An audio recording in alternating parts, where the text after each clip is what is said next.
Kukawa na mshangao mkubwa Kana ya Galilaya, jaza vyombo na maji. Yesu akasema, mara maji yakawa divai. Yesu yu harusini, sherehe ikaendelea, watu wakashangaa. Kukawa na mshangao mkubwa Kana ya Galilaya, jaza vyombo na maji. Yesu akasema, mara maji yakawa divai. Yesu yu harusini, sherehe ikaendelea, watu wakashangaa. Ndoa yafananishwa ya mwana-kondoo, tutakaponyakuliwa na familia zetu. Tutajenga juu ya mwamba, mwamba usiotikisika. Japo pepo na dhoruba, penzi tutasimama. Ndoa yafananishwa ya mwana-kondoo, tutakaponyakuliwa na familia zetu. Tutajenga juu ya mwamba, mwamba usiotikisika. Japo pepo na dhoruba, penzi tutasimama.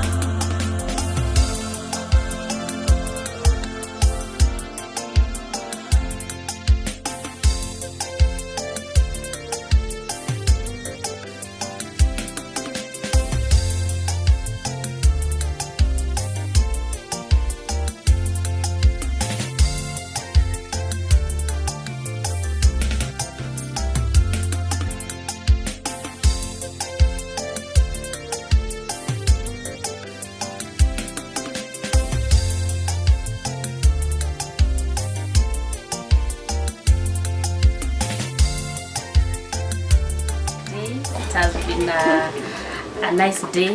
It has started well. I hope that the day's plans will go as planned, and we invite God for everything.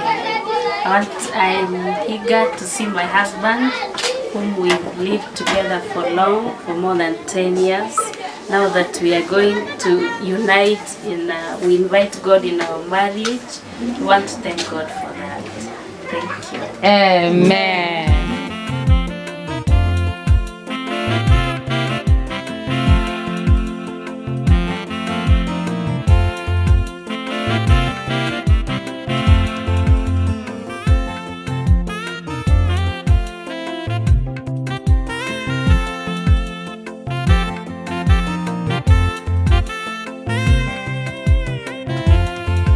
Hatimaye mmeanza familia yenu, mdumu katika neno. Mungu awazidishie mibaraka tele katika ndoa yenu. Mdumu kwa imani, nyumba yenu iwe ni mbingu ndogo katika dunia hii. Mungu awalinde katika dunia hii. Mungu awalinde.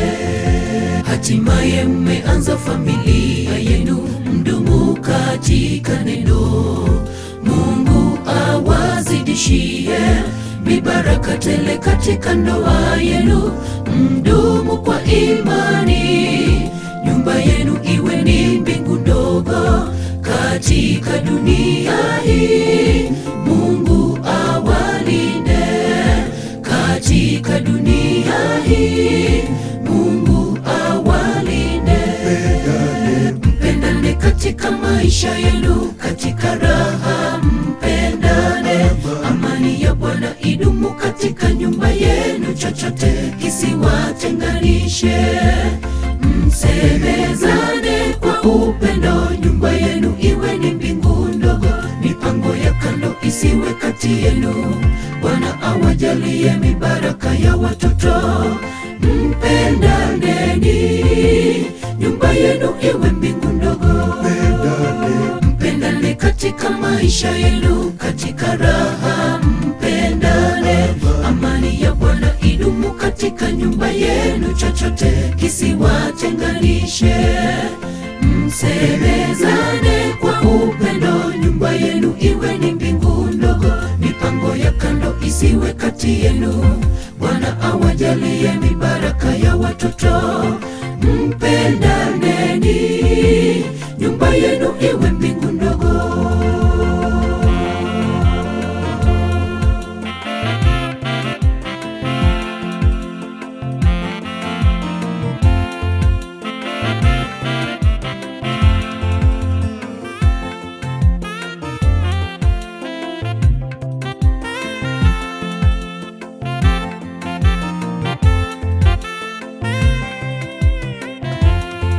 Changamoto za ndoa zinapowakumba, mzisuluhishe kwa upendo, msemezane kwa raha.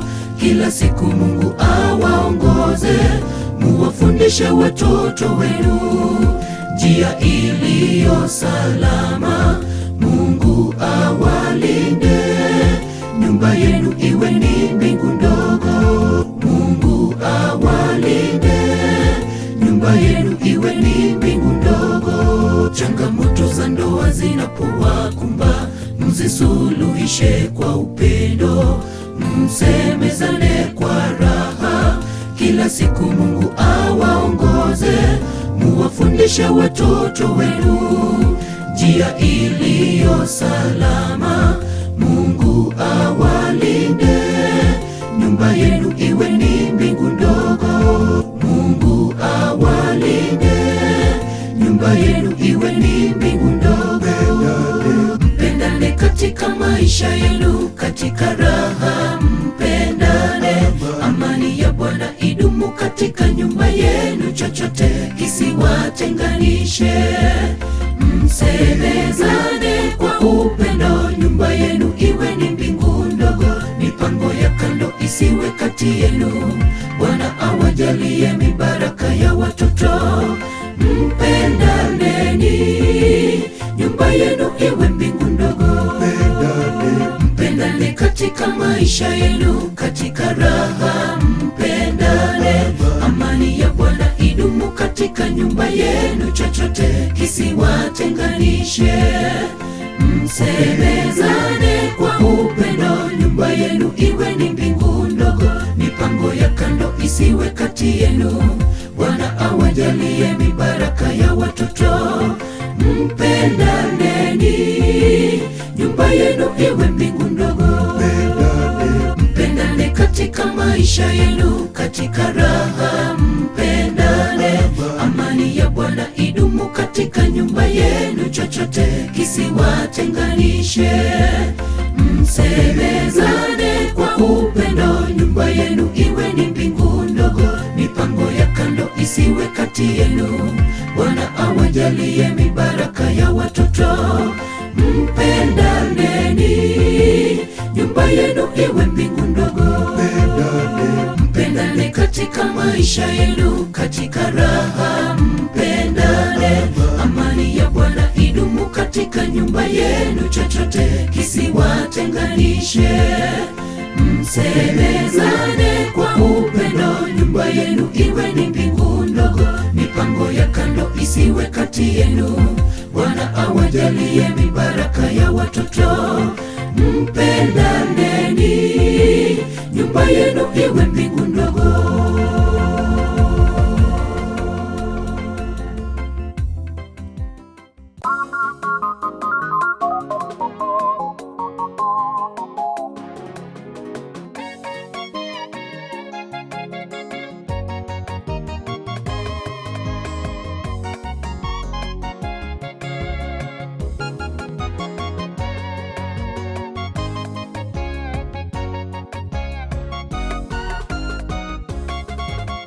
Ndoa ni mojawapo ya vitu vitakatifu vya Mungu. Ibilisi na jeni nani ndoa aliyoianzisha Mungu anataka ionekane kama jehanamu. Wanandoa, mpe nafasi ya kwanza. Mungu ndiye mwanzilishi wa ndoa, na mpendane upendo wa kweli, yote yatakuwa shwari.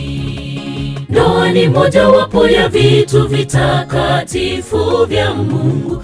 Ibilisi na Jeni ngani, ndoa aliyoianzisha Mungu anataka ionekane kama jehanamu. Wanandoa, mpe nafasi ya kwanza, Mungu ndiye mwanzilishi wa ndoa.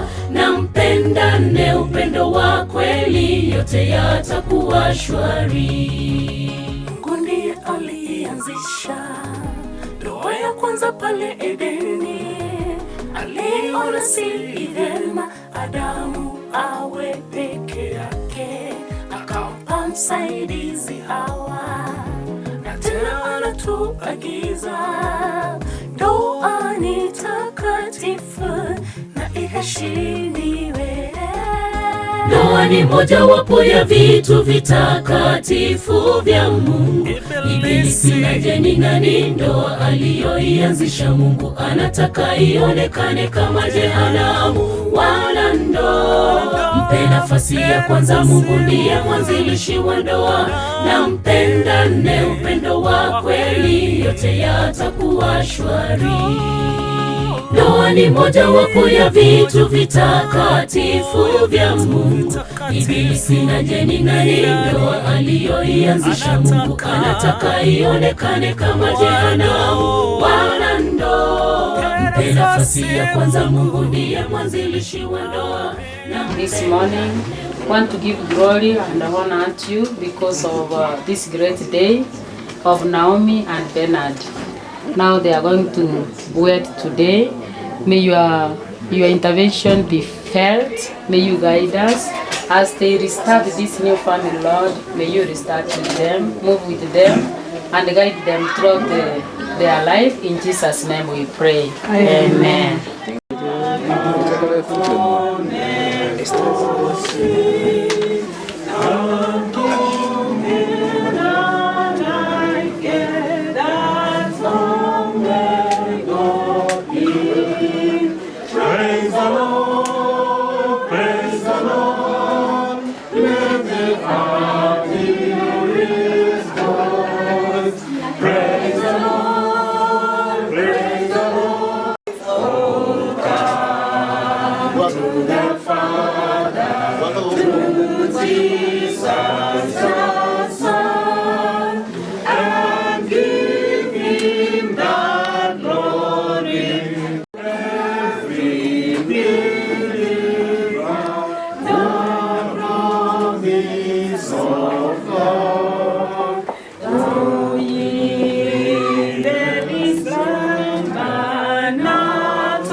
Tunaenda kwa maombi. Elda, naomba mwachenu mutongta Nyasaye yamona asingiye tukeri mwana tuachira asenyombe yega asengenjo ya Naomi na Bernard kobakiro lina ngaki baraba kubwatana ekiagera kanyora mbamanya buya, lakini tuachire kobakiro libabwatane elio baje basoenke libara ne familia yema ono maneno moyogoye karogo chaka ne karogo cha gukora na ayo manyete twasabire umupastora abwatani abega abanda storo abisiet oranjo turaye wekatwa ko yosoro kwa Kristo yoro mugorite. We can sit. Bwana jinsi ni chikwana ne kanza chiku chikawera chinyinge. Ona lenga kwania tonyole kwana kuwa sawa hiyo nao. Wewe wana wote benga kegenyeke twagianjiranire gocoka turi abaibori ba Naomi na unaireri baga na njakira umowira statement ye okay sawa Nyamure mwensi ni mugoko munene asa Marieta nkuru kumeri erinde sarange ngabo igurugere so pastor tabakamate ninche mamu mwabo Naomi nero mwana ono munene ase abana abanyaruka ono Naomi achita so mwana Bernard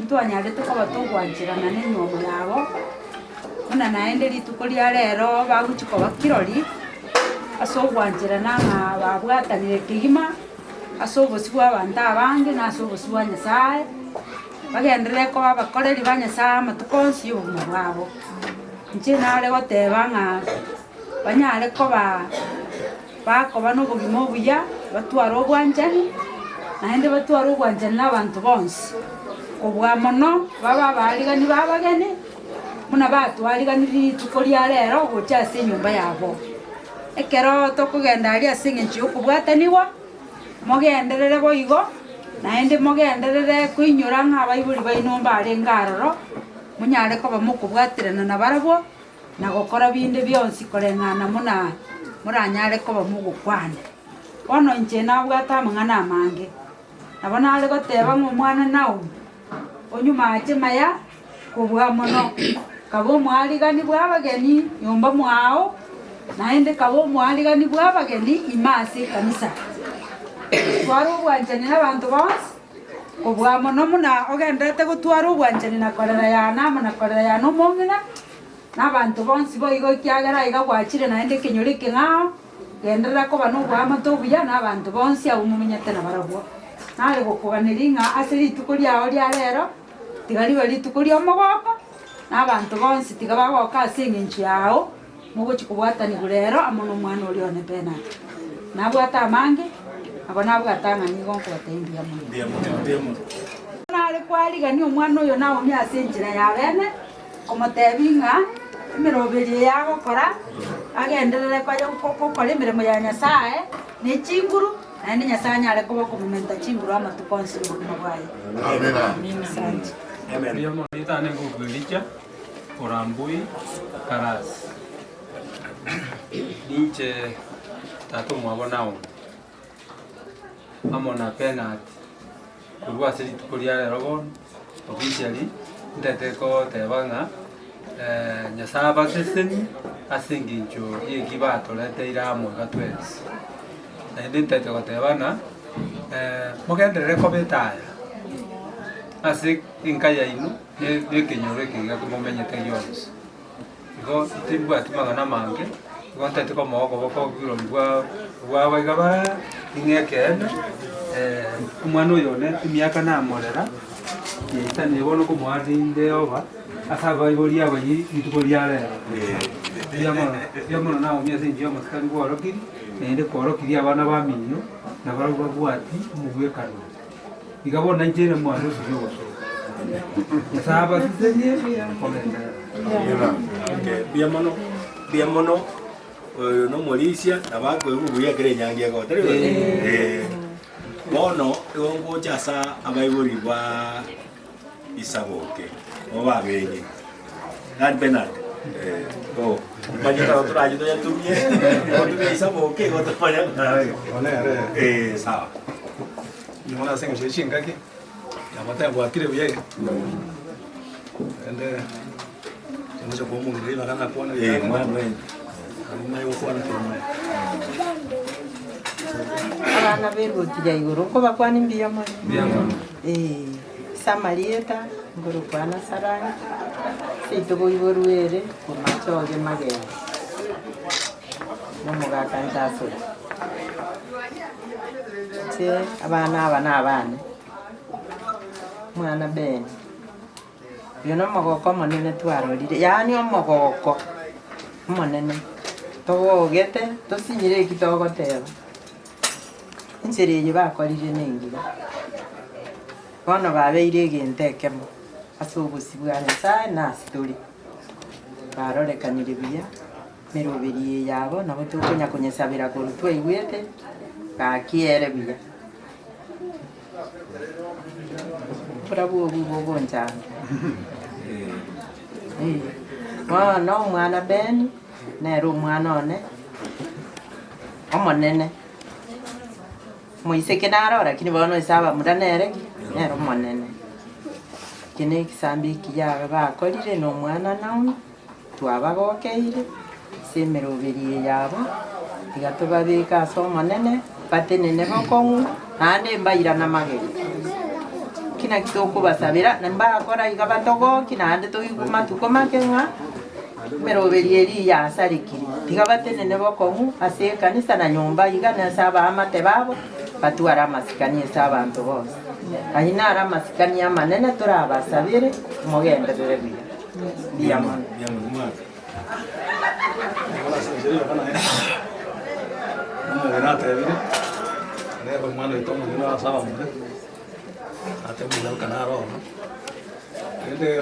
abana n'abante betie matukara ere kurumayiga na babugate kangere jo bakore nyange karonga matuka yigare ngare sana kirende yanyale kanga ritukere ndero itukere yikirendero kinacho kubata ni gwe nyange enda atenga nyora bare wabere enda atera kini wana wangu chubala zaki kuchwa ko ba ayo magwetera se kubata ni gwe nyange numubeka numuya sana karengere kimwikira abana balikiyekere sana tianya saya bakonya bagenda ko twaro banchani ubumu orokiri nando mogende ko mokorro monene chingaki Jones ekiagera ne roko Jones nando babugi monene ro tayete ona enda maskami alimo kanya mubwate na tapo anya mokomenti ne rokimo tapo mbia maskani mubwate nando agende ko watching Jones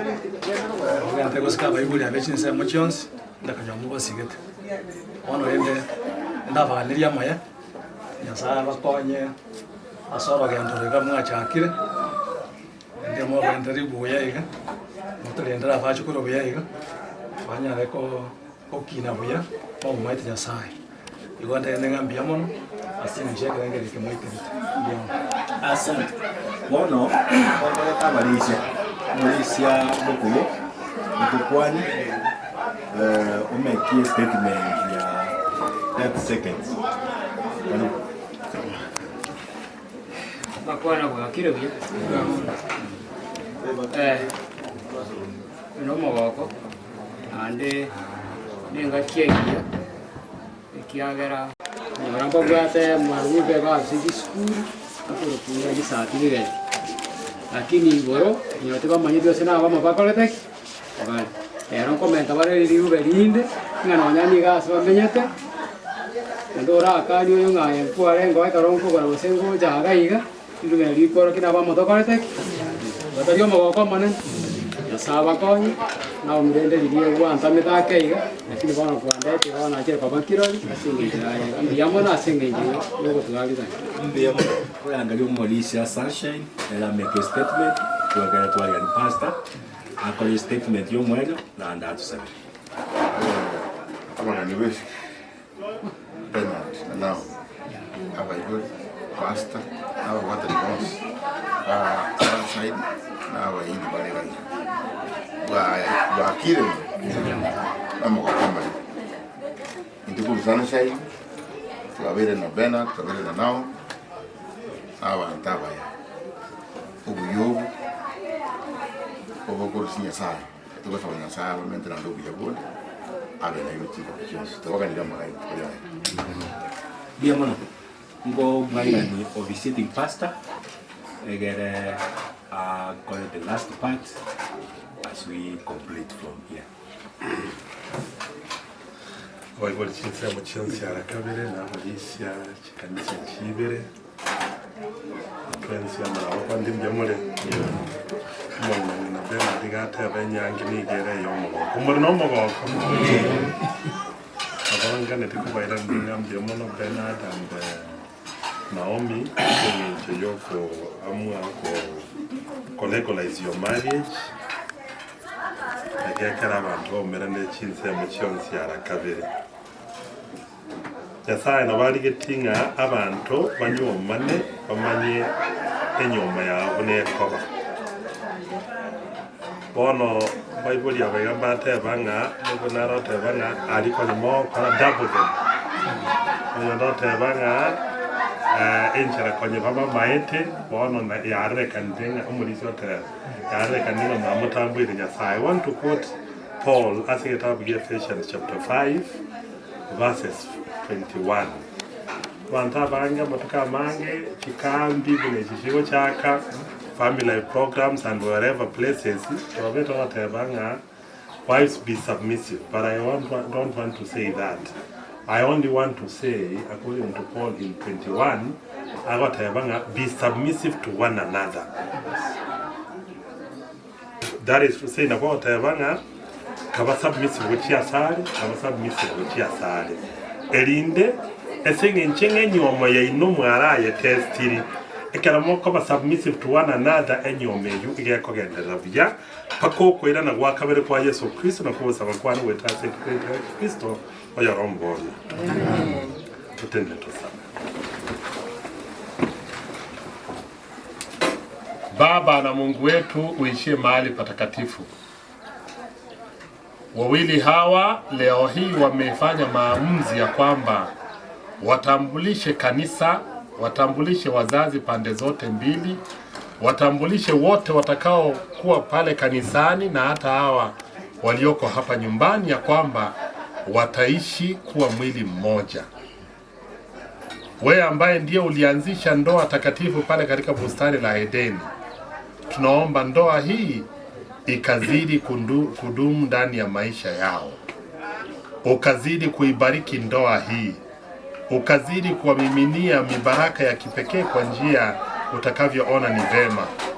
Tunapoondoka sasa hapa nyumbani kuelekea kule kanisani, tuongoze na neema zako za usafiri, na wote wanaokuja katika sherehe hii toka sehemu mbalimbali, uondolee vizuizi vya yule mwovu shetani kwa sababu ya kuhudhuria na kuwa shahidi ndani ya ndoa hili ya leo.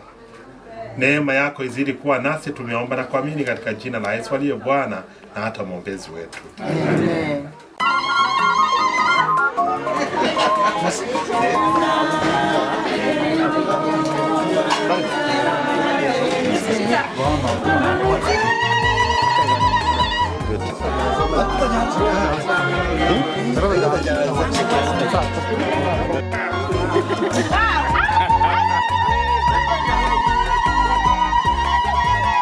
Ndoa ni moja wapo ya vitu vitakatifu vya Mungu.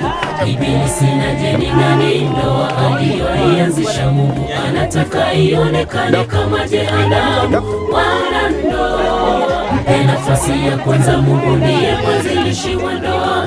Na mpendane upendo wa kweli, yote yatakuwa shwari. Ndoa ni moja wapo ya vitu vitakatifu vya Mungu. Ibilisi na jeni nani ndoa aliyoianzisha Mungu anataka ionekane kama jehanamu. Wana ndoa, mpe nafasi ya kwanza, Mungu ndiye mwanzilishi wa ndoa. Na mpendane upendo wa kweli, yote yatakuwa shwari. Mungu ndiye alianzisha ndoa ya kwanza pale Edeni. Aliona si vyema Adamu awe peke yake, akampa msaidizi Hawa. Na tena anatuagiza ndoa ni takatifu na iheshimiwe. Ndoa ni moja wapo ya vitu vitakatifu vya Mungu. Ibilisi na jeni nani ndoa aliyoianzisha Mungu anataka ionekane kama jehanamu. Wana ndoa, mpe nafasi ya kwanza, Mungu ndiye mwanzilishi wa ndoa. Na mpendane upendo wa kweli, yote yatakuwa shwari. Ndoa ni moja wapo ya vitu vitakatifu vya Mungu. Ibilisi na jeni nani, ndoa aliyoianzisha Mungu anataka ionekane kama jehanamu. Wanandoa, mpe nafasi ya kwanza, Mungu ndiye mwanzilishi wa ndoa. Na mpendane upendo wa kweli, yote yatakuwa shwari.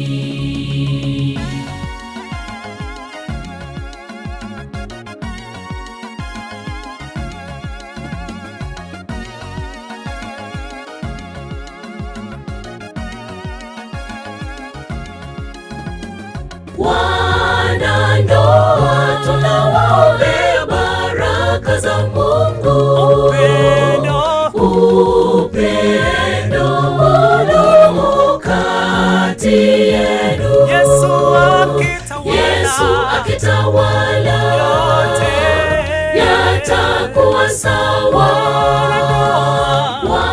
Wanandoa, tunawaombea baraka za Mungu. Upendo udumu kati yenu. Yesu akitawala, yatakuwa sawa. Wanandoa, tunawaombea baraka za Mungu. Upendo udumu kati yenu. Yesu akitawala, yatakuwa sawa.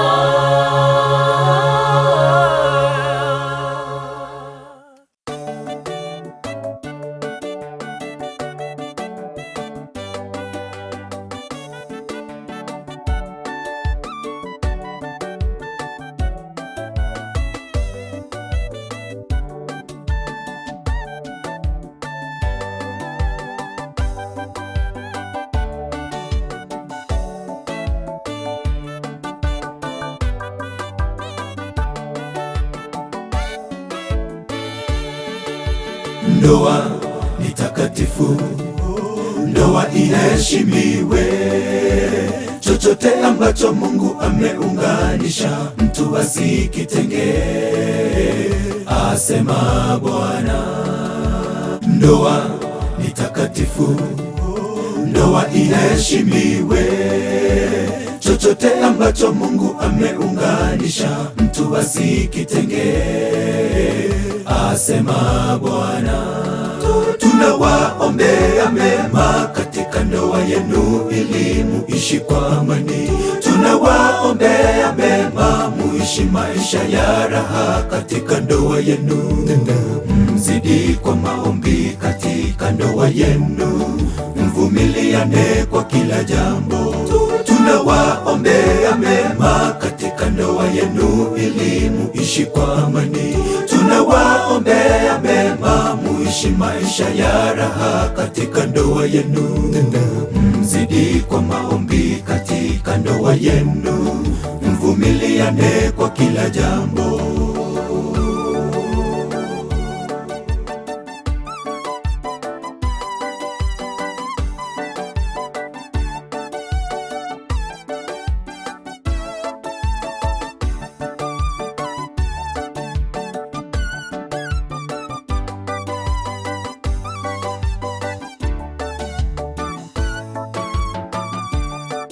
Neno baya likitokea, ninyi msuluhishe kwa upendo. Wengi wakiwaona waone Mungu ndani yenu. Muwe kielelezo chema kwa wengine. Neno baya likitokea, ninyi msuluhishe kwa upendo. Wengi wakiwaona waone Mungu ndani yenu. Muwe kielelezo chema kwa wengine. Tunawaombea mema katika ndoa yenu ili muishi kwa amani. Tunawaombea mema muishi maisha ya raha katika ndoa yenu.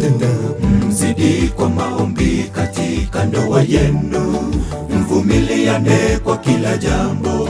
Tunawaombea mema katika ndoa yenu muishi kwa amani.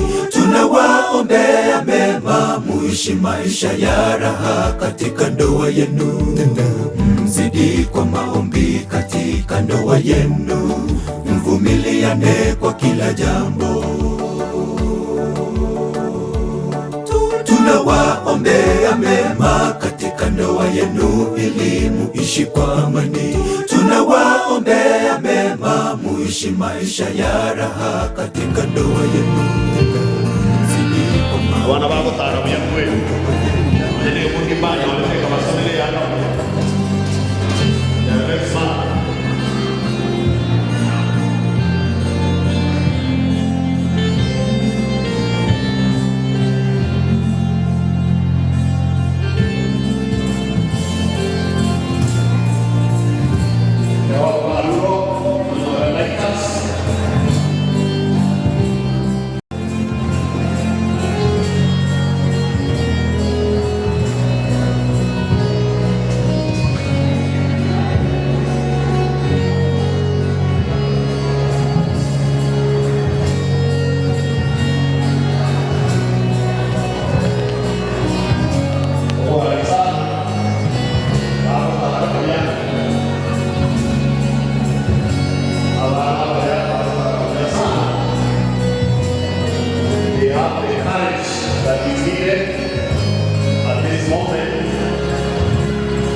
kuunganisha harusi ya leo. Bible Boys wawake abakoroga Ocean Boys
Kosho ni etia bagwati mloyo ugande ewa yomo pasta itokemi Tunawaombea mema katika ndoa yenu ili muishi kwa amani. Tunawaombea mema, muishi maisha ya raha katika ndoa yenu. Mzidi kwa maombi katika ndoa yenu, mvumiliane kwa kila jambo. Tunawaombea mema, muishi maisha ya raha katika ndoa yenu. Tunawaombea mema, muishi maisha ya raha katika ndoa yenu. Mzidi kwa maombi katika ndoa yenu, mvumiliane kwa kila jambo.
kwe wamenire ni aka ikobire tatu baka wao ya sawa wasendiri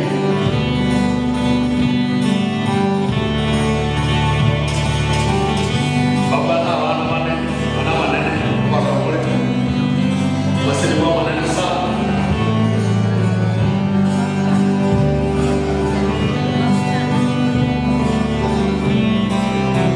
Bernard bado kwa sababu yale no mwalimu wale ase skule de Nabisase secondary school walipotanya maiti kutoka anga na Bulgaria nogo ikirwa ndo chime na nao binago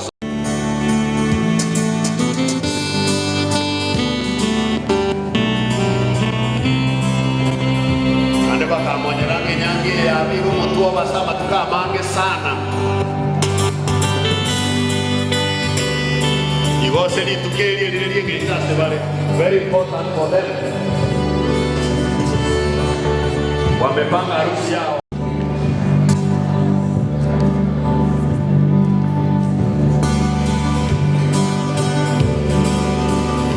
Abaigori bali mage chemba amona nyakwara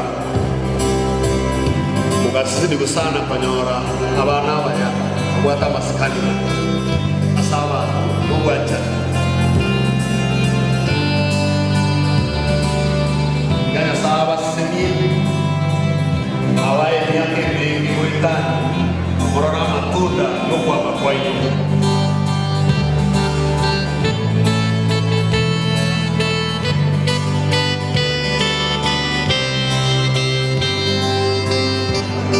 We open us Bago Kora Then we have changing flowers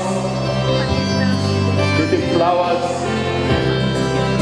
wanyaroka waya sana wakuru magari bare ngaine bare buya kabisa they are opening the way akuruka teri na zelda nyuma ya hapo bare wakati kuna buildings sana na niko ndani moro kwa kwa wewe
Lamek wamefika karibu na kamera au wameanza.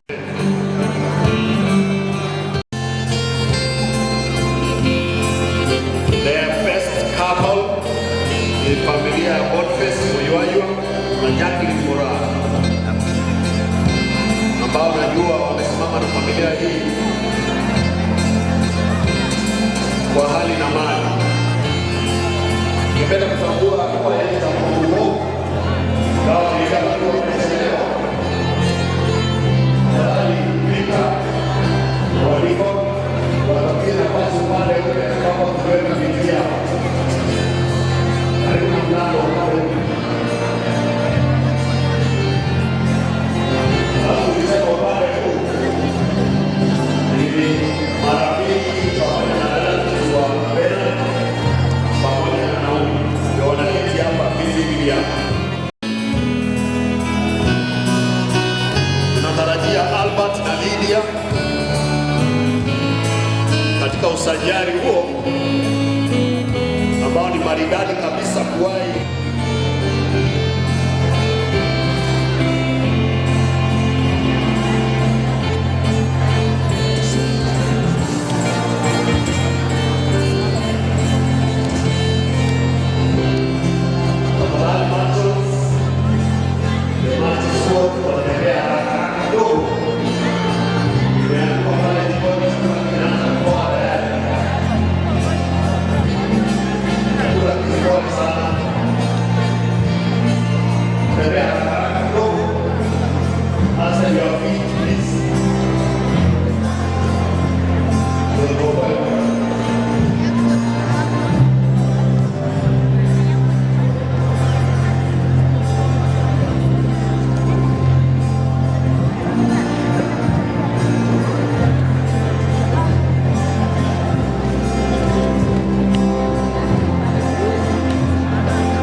hivyo wale ambao mmeshirikiana na ndugu Bernard, na Mungu awabariki, sababu mmejitolea kwa hali na mali, kwa lolote lile, liwe dogo liwe kubwa, ili kufanikisha mipango ya leo.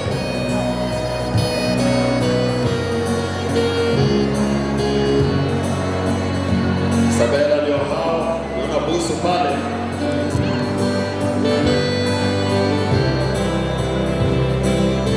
Safari imeanza kuja mbele, wanafuata na Ruth Alfayo na Alfayo mwenyewe.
hawa wakuu wa Magic Sport, lakini kumbuka wanafuata na Best Couple. Baadaye tutakuwa na vijana wawili wanaitwa Kengele na Kubeba Hapana. Ziliki nilikuwa nikipata na jini hao.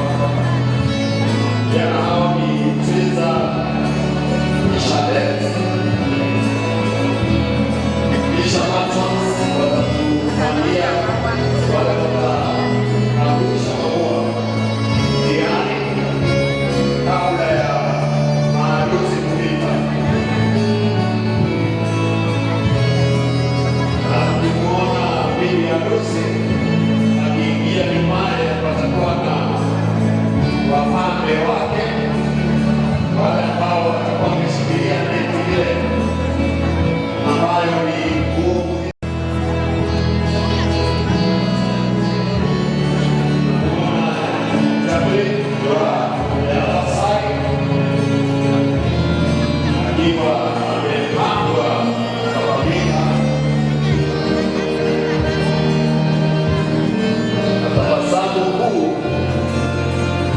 Kupatana na mpenzi wake Boniface kwa upande mwingine. Kuhusu pale na kuhusu nzuri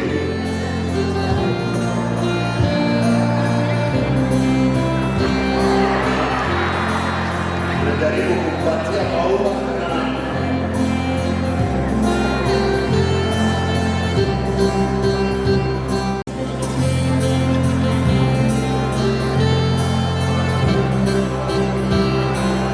wanafuata Samuel na Isabella. Asante sana Maxwell kwa kuwa unajisipoa sana.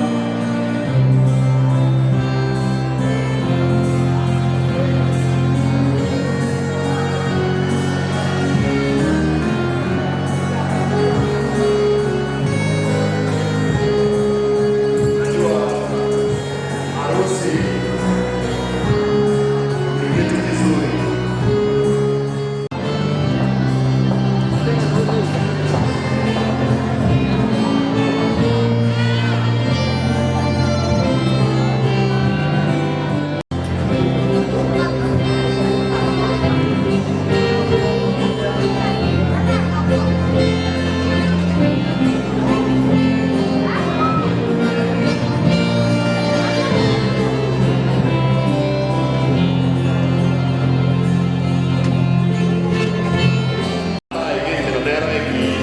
Abangin ang mabubuktikan na, mabubuktikan, wala ko pupulyo, abangin ang mabubuktikan, kaya kaya na nagsasoy na, para kamay makukwaro. Gusto mo mara, sabi sana, sasapo, tanang dami, papayan na, progress. Wasikilizaji wakuu na wasimamizi wao, maharusi hawa wawili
Yes, I'm very grateful.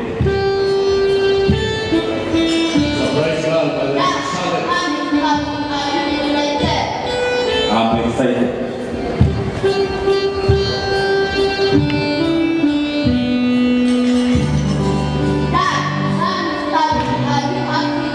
I'm very happy.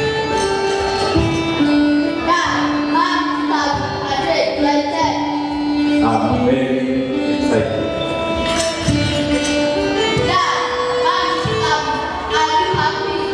Yes, I'm very happy.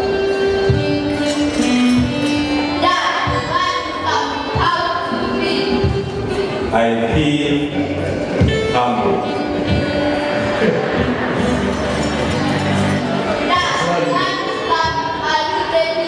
Yes, I'm very scared.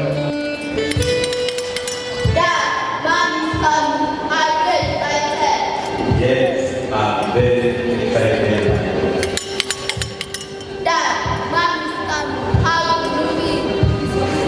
I feel good.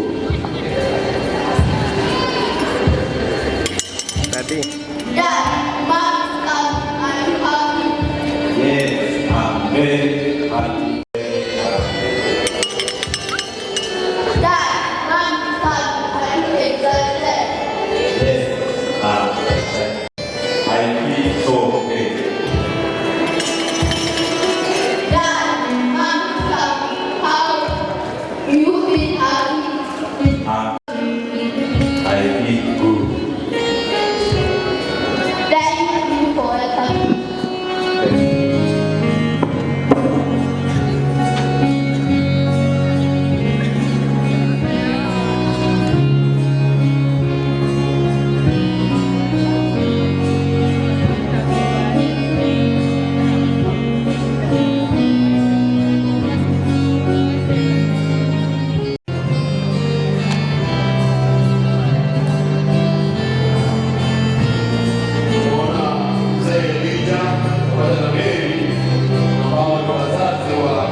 Umbali huu tumefika sasa, tunahitaji kushuhudia nakala ikiwa inashika wazazi wake Bernard wakimpokeza Naomi mume wake na mke wake kirasmi ndani ya hekalu lake Mwenyezi Mungu. Nahitaji niulize wazazi hawa, mnakubaliana ndoa hii ikubaliki machoni pake Mwenyezi Mungu siku hii ya leo? Wazazi wake Naomi, nahitaji niulize ya kwamba mnakubali ya kwamba ndoa hii mbele ya umati huu niunganishe siku hii ya leo? Basi tunaweza kumpokeza Bi Naomi wake Bernard.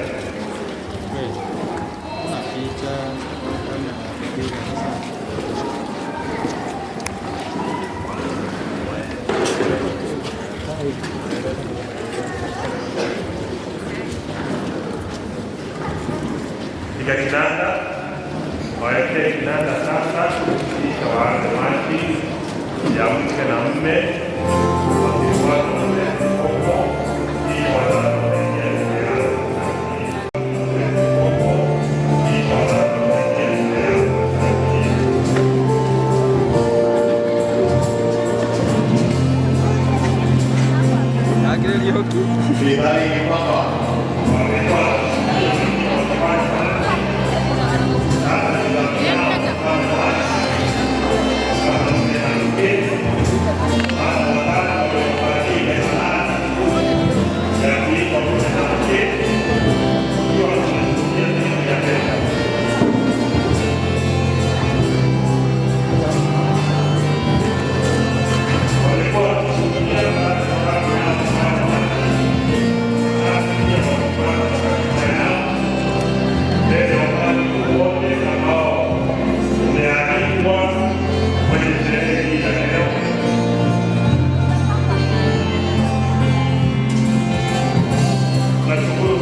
Jina lako litukuzwe na ufalme wako leo na hata milele. Utukuzwe Baba yetu, maana unastahili kuabudiwa. Tunakuja mbele zako wakati huu tukifanya ishara ya harusi kuu itakayofanyika pale mbinguni. Naomba Yesu Kristo uwe pamoja nasi tunapoanza hadi mwisho. Ni katika jina la Yesu Kristo nimeomba na kuamini. Amen.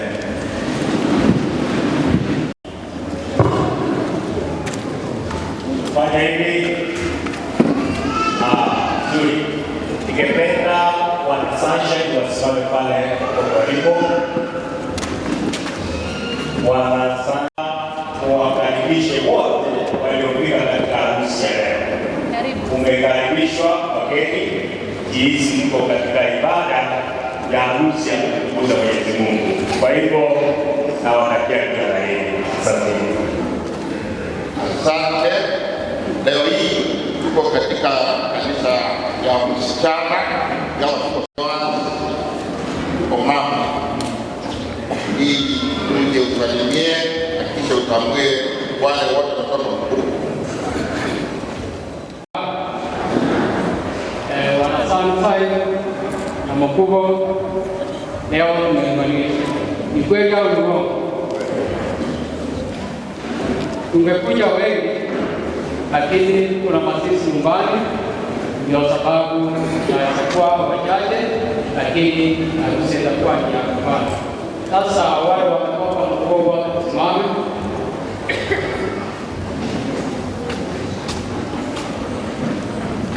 Ndio hawa, mgee mkono. Haya, karibuni. Mgeni wa Sunshine kanisa, Sunshine Center, na saa hii hivi karibuni tutatawaza kama mtaa na nataka kuleta wasa hiyo square ili naye muone. Bwana Yesu asifiwe. Tuko na furaha ya harusi. Bwana Yesu asifiwe. karibuni sana. Basi tunataka kuingia katika sehemu iliyosalia, na napenda kumleta pasta wetu na pia ndiye station director wa upande huu wote, pia ndiye officiating katika harusi yetu ya siku ya leo. Wangapi na mimi wanamkaribisha? Hebu nione nani wanakataa. Thank you. Karibu sana pasta. Naomba kuwasalimu nyote kwa pamoja. Bwana asifiwe. Bwana Yesu asifiwe. Nahitaji kutumia fursa hii kwa njia ya kipekee kwa niaba ya maharusi hawa wakaribishe katika sherehe yao siku ya leo. Hebu nione mambo msimani kuliko tafadhali, naomba msimani pia, maana tumefanya kazi nyingi sana. Punge mkono umati wale ambao ya kinanda na naomba simama, pia mkono pia nafanya sehemu yenu. Chaplain wa shule ya Elsa ambaye mchungaji pia naomba usimama. Bwana asifiwe. Mnaonaje? Maridadi, si kweli? Waliosaliwa wameketi, next time tunaombea.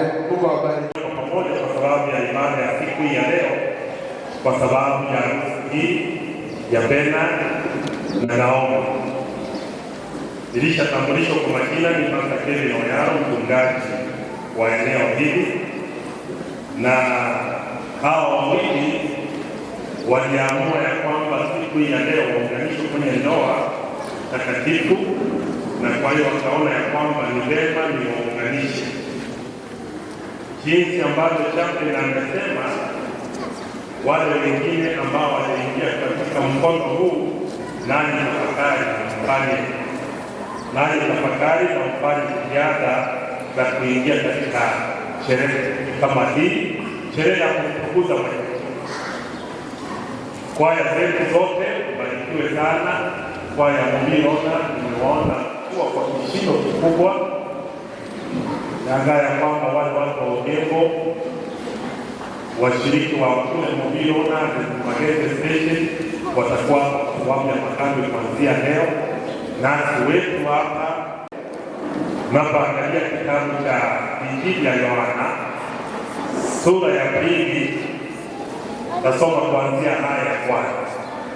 Najua utakuwa unasubiri kama ninauliza kama harusi itangazwa, siku hizi hakuulizi, maana nimewekwa kule kwa Antoni General, namba yake ya simu ikawekwa pale. Hadi leo hii sijapata swala lolote la kusimamisha ndoa hii, na kwa hiyo basi sina budi kuingia kwenye mahubiri moja kwa moja. Sura ya 2 kitabu cha Injili ya Yohana, haya ni ya kwanza, tutasoma hadi 11. Nasemaje? Na siku ya 3 walikuwa na harusi huko Kana, mji wa Galilaya, naye mama yake Yesu alikuwepo. Yesu naye alikuwa amealikwa harusini pamoja na wanafunzi wake. Hata divai ilipowapindikia, mamaye Yesu akamwambia, hawana divai. Yesu akamwambia, mama, tuna nini mimi nawe? Saa yangu haijawadia. Mamaye akawaambia watumishi, lolote atakalowaambia fanyeni. Basi kulikuwepo huko mabalasi 6 ya mawe, nayo yamewekwa huko kwa desturi ya Wayahudi ya kutawala, kila moja lapata kadri ya zio 2-3. Yesu akamwambia, jalizeni mabalasi maji. Nao wakayajaliza hata juu. Akawaambia, sasa tekeni mkapelekee mkuu wa meza. Wakapeleka. Naye mkuu wa meza alipoyaonja yale maji yaliyopata kuwa divai, wala sijui ilipotoka, lakini watumishi walijua. Wale walioyateka yale maji, yule mkuu wa meza alimwita bwana harusi, akamwambia, kila mtu kwanza kuandaa divai iliyo njema, hata watu wakiisha kunywa sana ndipo kuleta iliyo dhaifu. Wewe umeiweka divai iliyo njema hata sasa. Mwanzo huo wa ishara ya Yesu aliufanya huko Kana ya Galilaya, akaudhihirisha utukufu wake, nao wanafunzi wake wakamwamini. Na hilo ndilo somo lake. Uishi patakatifu wa ndoa. Imewadia muda ambao tunahitaji utuhutubie katika kusanyiko hili, kuambatana na neno lako takatifu. Tuzungumzie katika sherehe hii ya ndoa, tunapohitaji kuunganisha ndoa hii. Tuwe makini, Mungu utusemeze kulingana na wewe jinsi upendavyo. Nisafi kwenye midomo yangu unaponishusha, na ninapokuinua juu utamalaki kuonekana katika hekalu lako hili. Tumeomba na tunaamini katika jina kuu la Yesu Kristo aliye Bwana na Mwokozi wetu. Maandiko matakatifu, kitabu hicho cha Injili ya Yohana, yamekwisha kusema ya kwamba hii ilikuwa ni siku ya tatu. Yaani ni kwamba ilikuwa ni mapema mno wakati Kristo ambapo ameanza kufanya utendakazi katika dunia hii. Nashangaa ya kwamba ikiwa ni siku ya tatu, ilikuwa ni mapema mno kuanza kufanya miujiza. Na nahitaji nikwambie kwamba huu ndio muujiza wa kwanza kabisa kati ya miujiza mingi anayoifanya. Ni kweli kwa haraka mno alifanya miujiza kama 7 kwa haraka, ikiwemo ile ya kulisha watu 5,000, lakini huu ndio muujiza wa kwanza kabisa anaofanya. I was asking myself, why is he beginning with the wedding feast? Nilikuwa najiuliza mbona ikawa ya kwamba anaanzia mambo ya unganisho la ndoa. I am sure that you also ask yourself the same question, and it's good that you are asking yourself. Nataka nikwambia kwamba anaanzia ndoa akimaanisha kwamba yeye ndiye atakayeunganisha dunia ambayo imechafuka na mbingu kwake Mwenyezi Mungu. Nataka nikwambia hivi ya kwamba anaanzisha kitendo cha ndoa akimaanisha kwamba huyo Yesu ndiye atakayekuwa patanisho kati ya binadamu ambao tumeanzi naye Mwenyezi Mungu. Lakini kama najiuliza swali la pili ya kwamba mbona ikawa sio siku ya kwanza, sio siku ya pili, sio siku ya 4, ikawa siku ya 3? Nataka nikwambie hivi, inamaanisha kwamba anahitaji kuingia kwenye siku ya 3, maana kwenye siku ya 3 ndiye atakayefufuka na kuleta ufalme wa binadamu wa mbingu kwa binadamu. Kwa lugha nyingine ni kwamba Yesu ambaye ndiye mwokozi wa dunia hii, Yesu ambaye alishiriki katika uumbaji, Yesu ambaye wakati hapo awali katika bustani ya Edeni ndiye walipotamka pamoja na Mungu na Roho Mtakatifu ya kwamba let us make man in our own image. Lakini walipopata kwamba binadamu huyu wa kiume ambaye ameumbwa hafai, akaona ni vema amuumbie mwanamke kutokana na babu zake. Yesu ndani ya siku ya 3 kwenye ufufuo basi ataleta wokovu kwa kizazi cha binadamu. Haleluya! Ndio maana basi akawa siku ya kwanza ikapita, siku ya pili ikapita, siku ya 3 ilipowadia, huyo Yesu sasa anakwenda kule muujiza wa kuyabadilisha yale maji yakawa divai. And there was an embarrassment. Maana katika sherehe kama hii ya leo, jinsi ambavyo hawa wawili Bernard na Naomi, jinsi ambavyo walivyofikiria na wakaana kwamba basi na wabidi kwamba waingie kwenye ndoa, walianza kutafakari ni yapi watakayofanya.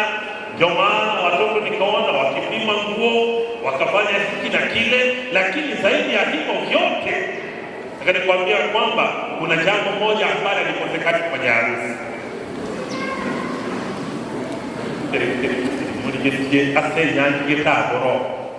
Ikakosekana, na kwa sababu ile divai ilipokosekana, yule mamake na Yesu, Mary anamkimbilia pale, anamuuliza Yesu. Unajua cha ajabu ni kwamba kwenye sherehe hii, jinsi mapambo yalivyo, jinsi watoto wamevaa, wamerembeshwa, jinsi wamejipodoa, jinsi wanaume wameingia pale wakavaa nzuri, jinsi kinachoiwa walivyokuwa wanamfanya matching nzuri ya kupendeza, jinsi kwaya ya Bobirola imevaa vizuri. I wish you were the guest choir ya Makambi. Cha ajabu ni kwamba there is no wine at this wedding. Jesus is responding in a stubborn way. Nadhani kama wale ambao ni walimu ambao mko hapa, jinsi ambavyo Yesu anavyomjibu mamake, anahitaji acharazwe viboko kidogo, lakini anamjibu kwa ule ukali ya kwamba this is not a woman, why are you talking to me, what does it concern you? Mbona unaniuliza jambo hilo? Haujajua ya kwamba muda wangu hujawadia? Lakini kwa sababu ni siku ya tatu, kwa sababu ni siku ile ambayo inalingana na ufufuo, basi Yesu akawaambia, hebu tekeni maji, teka maji myaweke kwenye zile galani, kisha afanye muujiza. Nataka niwaambie hivi, hawa wawili Naomi na Bernard wameishi kwenye maisha ya kuwa mume na mke miaka mingapi? Miaka 13. Lakini ndani ya miaka 13 hiyo wamegundua ya kwamba there is something that is missing in their marriage. Wamegundua ya kwamba kuna jambo fulani ambalo halipo. Yote yako sawa, lakini kuna jambo fulani ambalo halipo, na hilo ndilo nahitaji nikupe, maana tulishauriana na wao, na jambo hili ndilo hili ambalo tulisoma. Hebu soma Elder pale stanza 4. Stanza 4, the gospel according to John. No, stanza 3. Yeah. Hata divai ilipowatimikia, mama Yesu akamwambia hawana divai. They have no wine. Thank you. They have no wine. Hawa wawili ndio wamekuwa kiishi, wamesaidizana hapa na pale, wakawazana watoto, baadhi ya watoto wao nikawaombea, wakaniita ndani ya nyumba yao, maana wamepata watoto mapacha, nikawaombea, tukaja kanisani tukaomba, lakini they recognize that we are missing one thing, and that one thing is they need Jesus in their marriage. In this time, in that wedding, katika hii harusi ilipangwa vizuri, lakini wakagundua ya kwamba hawana divai, na ndio maana hiyo inahitajika ya kwamba kwa sababu hawana divai, hebu sasa tukimbilie Yesu, maana yeye ana uwezo wa kujaza divai. Haleluya! Akaniwaambia kwamba hawa wawili kwa sababu waliona ni vema wamtafute Yesu, maisha yenu yatakuwa ni maisha mazuri, maana mmeingisha Yesu ndani ya ndoa. And that is why in verse 10, as I want to finish in verse 10, akamwambia kila mtu kwanza huandaa divai iliyo njema, hata watu wakiisha kunywa sana ndipo ule iliyo. Wewe umeiweka divai iliyo njema hata sasa. Kila mara watu wanaandaa vitu mbalimbali, lakini wanakosa divai iliyo nzuri. Nataka niwaambie hivi, maisha haya tunayoyaishi bila Yesu sio maisha. Hebu mgeukie mwenzako mwambie, maisha bila ya Yesu sio maisha. Haijalishi ni mali, haijalishi ni fedha, haijalishi chochote, bila Yesu katika maisha hauna maisha. Mgeukie mwenzako mwambie, bila Yesu hauna maisha. Na kwa maana hiyo basi inatulazimu kila mmoja ya kwamba tumkaribishe Yesu ndani ya maisha yetu, tumuingishe Yesu ndani ya ndoa zetu, tuhalalishe ndoa zetu na Yesu Kristo, ili maisha yetu, tunapojitafutia riziki ya kila siku, tunapojitafutia mali ya dunia hii, maisha yetu yawe mazuri. Basi maandiko yamesema pale ya kwamba ikawa ni siku ya tatu anapoifanya ule muujiza. Na hiyo siku ya tatu ndio siku ambayo Yesu anafufuka. Lakini pia na zaidi ya hapo, nahitaji nikwambie ya kwamba huyo Yesu yuaja hivi karibuni. Sema hivi, huyo Yesu aliyejaza divai yuaja hivi karibuni. Haleluya! Na huyo Yesu atakaporejea hivi karibuni, yeye sasa anakuja kuoa kanisa. Kwa kanisa kuna maana gani?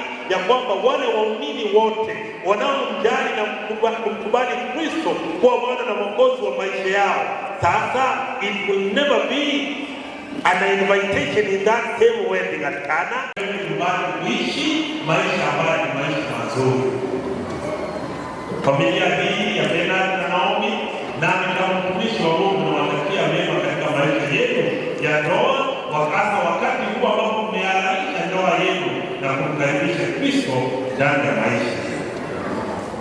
Sijui kama ni nawe utaomba ombi kama hilo. Mbele ya macho yako wameamua kwamba wahalalishe ndoa yao, wakukaribishe Kristo ndani ya maisha yao na ndoa yao. Sasa tunachokiomba kwa ishara ya mikono ambayo tumeinyosha juu, na watakia mema, na watakia baraka za kifedha, baraka za kimbingu, ili maisha yao, Kristo kuwemo ndani yao, yazidi kunawiri na kuwa mazuri. Ndilo ombi kupitia kwa jina la Yesu aliye Bwana na Mwokozi.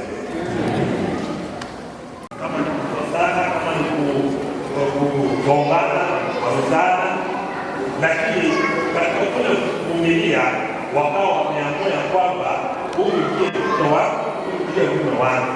Lakini hadi kama mtumishi wa Mungu basi nikasema inabidi ya kwamba tuandike na tuandike wazazi wetu sehemu mbili, tuandike washiriki katika kanisa zote mbili, tuandike wazee wa kanisa, hata ndio maana wachungaji wakawa hapa, basi tusikilize mnapochukuliana zile ahadi. So are you ready for the vow? Ile maana nyingine na kusaidia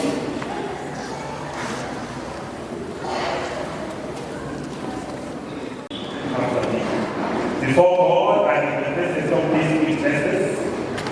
Oh God, and the presence of these witnesses, will you, Bernard, will you have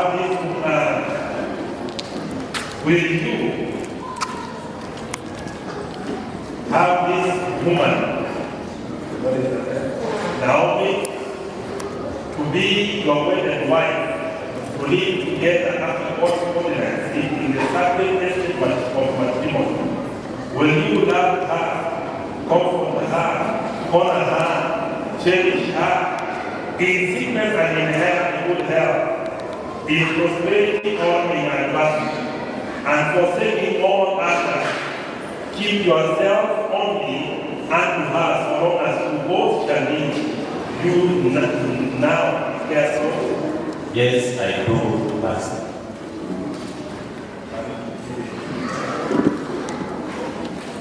Before God and the presence of these witnesses, will you now have this man Bernard to be your wedded husband, to live together after God's covenant in the sacred estate of matrimony? Will you love him, comfort him, honor him, cherish him, in sickness and in good health, in prosperity or in adversity, and forsaking all others? keep yourselves only unto him, so long as you both shall live. You now so declare. Bali kama mambo ya kuipa mwaiko yuko. Takmana kwa gani? Niliambia nika. Joma tena kwa maana ni maana chini bana. Sasa furahi kwa sababu wametamka kila mmoja akasema yes I do. Nani kama mtumishi wa Mungu sasa?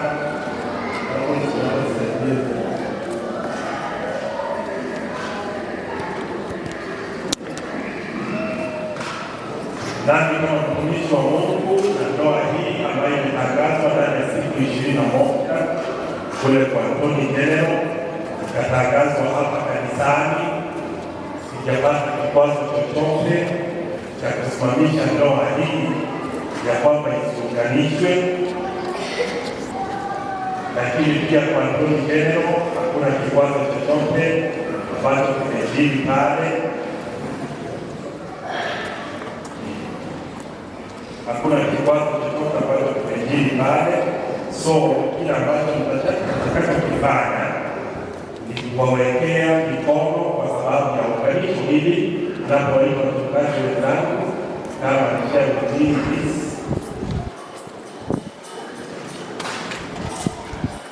want to pray with them.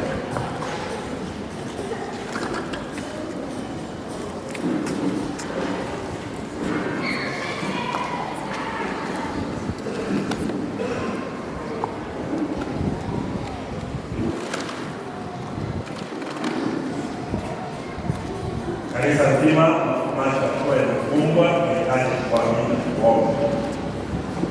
Baba wetu ishie mahali pa juu, mwanzilishi wa ndoa takatifu na Yesu Kristo, jinsi ambavyo ulivyoandika kwenye ile harusi ya Kana, hao wawili Bernard na Naomi wametualika wote kuwa mashahidi katika ndoa yao takatifu.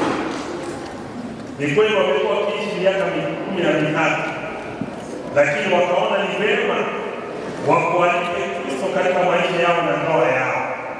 Na ndio maana wakaita mashahidi hao wote, miongoni mwao wakiwa wazazi wao, wakiwa wazee wa kanisa sehemu zote, baba nasi wote ambao tumeshuhudia. Baadaye pia wamechukua zile ahadi za ndoa ya kwamba wamekubali ya kwamba waitwe mume na mke, na Mungu jinsi ambavyo alivyoanzisha ndoa takatifu na kusema ya kwamba wanaounganishwa asijaje mtu mmoja kuwatenganisha. Nami kama mtumishi wako niliyeitishwa na taifa letu la Kenya na kanisa letu takatifu, nimewaunganisha mikono yao miwili na kutangaza ya kwamba hawa wawili wameitwa mume na mke, na kilichounganishwa asijatenganisha mtu yeyote. Kwa jina la Baba na la Mwana na la Roho Mtakatifu, na kila mmoja atamke amina.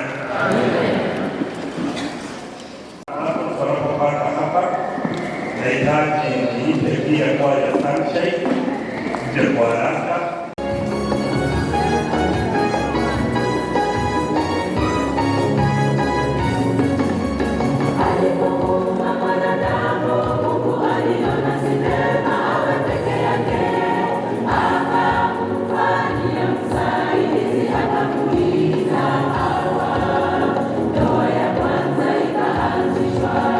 Shamba ni maendeleo,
Asante.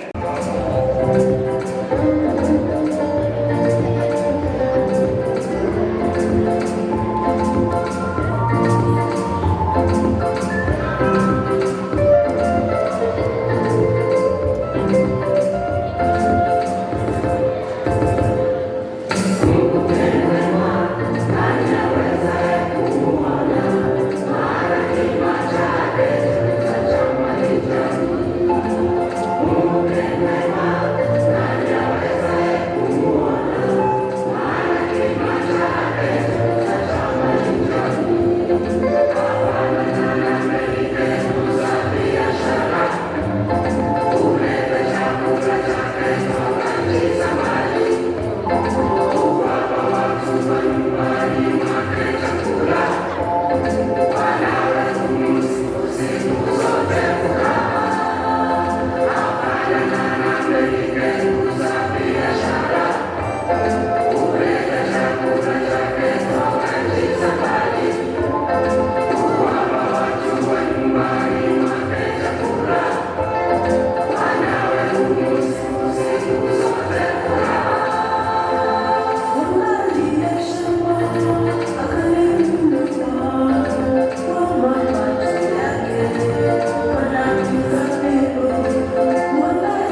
Kenya under the Attorney General Act.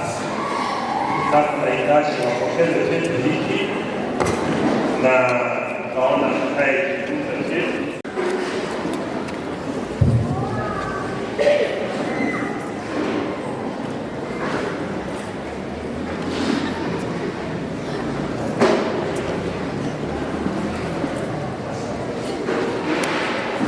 Haya, sasa tuzeni cheti hicho.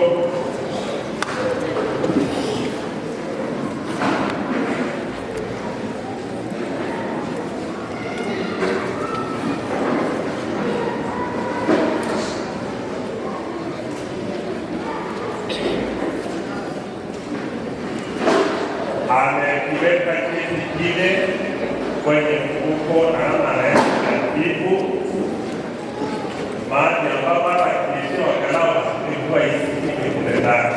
Unasemaje kanisa?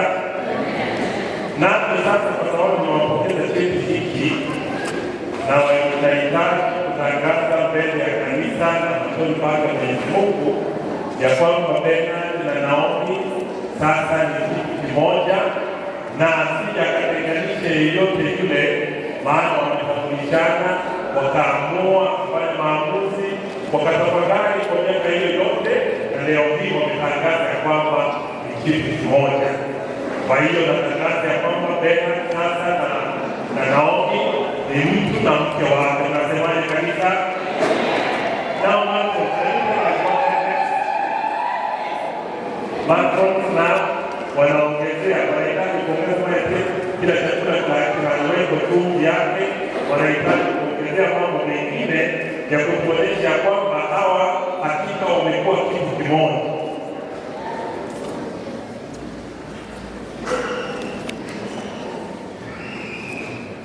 Waitakorogo hapo rangi tofauti tofauti.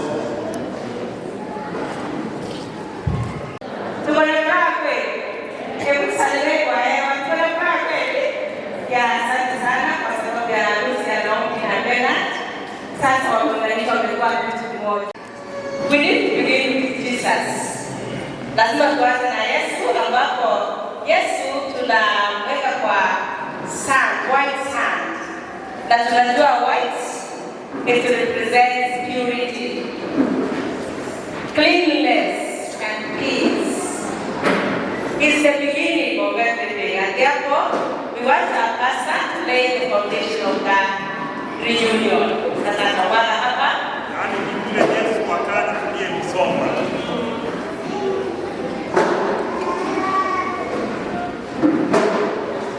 Tumeweka foundation yetu ambayo ni Yesu Kristo. He is now our Alpha. Yeye ndiye mwanzilishi. Sasa Bernard akachagua kala ya blue. Kwa wale hatujafahamu sana, kala ya blue it represents spirituality.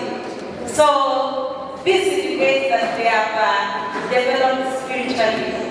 So Bernard, you can make an foundation for the of your family.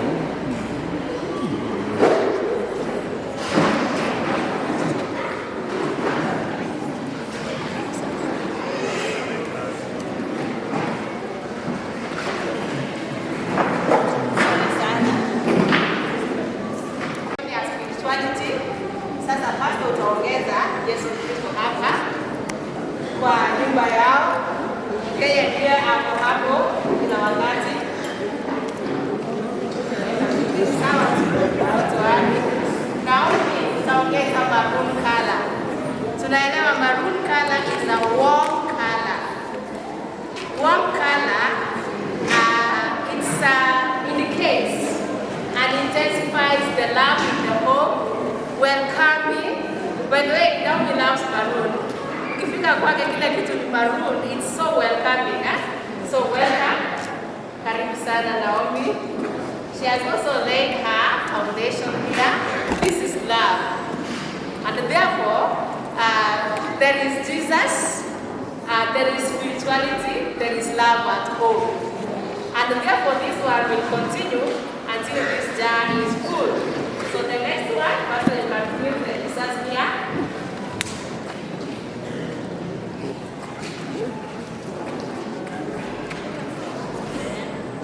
Then we have Ben.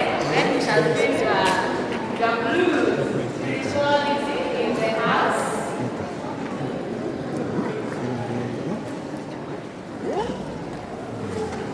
Naomi, you can have your warm here. The family. Oh, that is great. You're almost filling it up.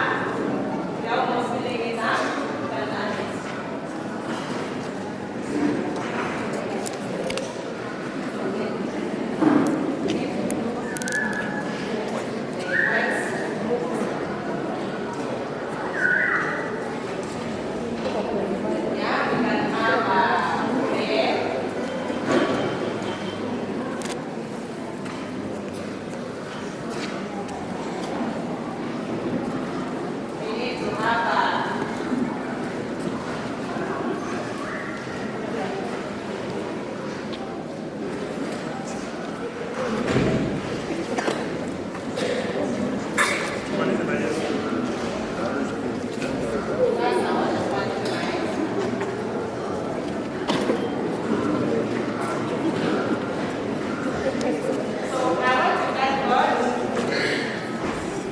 Kwa sababu hata kama stima imeenda tumebarikiwa na sauti kidogo.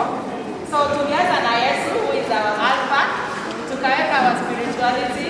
We have maroon, it looks very beautiful. So this one tumemaliza na Yesu, he is our omega. And therefore these two are not alone, they are together with Jesus. So this family wameanza na Yesu na watamaliza na nani? Na Yesu. Kila mmoja atoe kala yake. Ben, can you remove your blue from here? Sasa usikutaki kutoa blue yako. Hawezi. Na unaweza toa baluni yako hapo. Sasa hataweza kuitoa. Which means sasa they are not separable. They have become one thing. Wamekuwa kitu kimoja ambapo we cannot do what? Separate them. So from now on, they have become one unit. Jesus is at the center. Na Mungu aweze kubariki. Amen.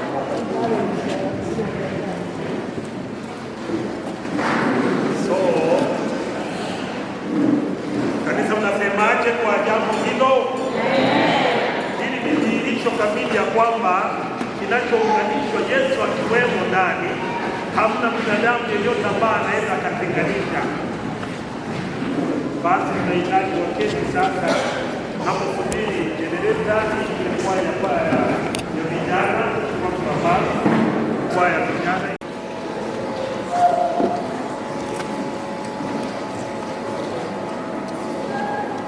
Thank you for that.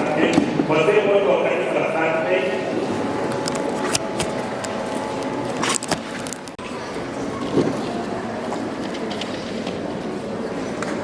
Kanisa ya Udino, wazee kama huko na ingia pale. Okay, wazee. Shirika ya kama wako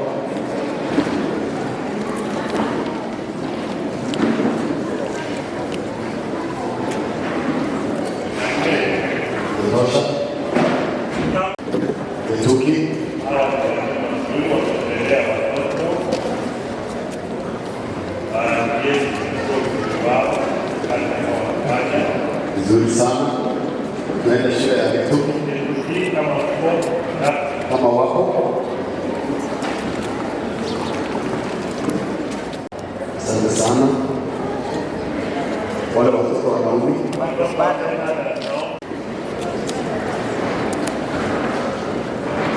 Ndugu wake na tena kwa wapi? Ndugu wake na tena ndugu za Naomi na Mpena wetu Labani. Asante sana kwa kuja.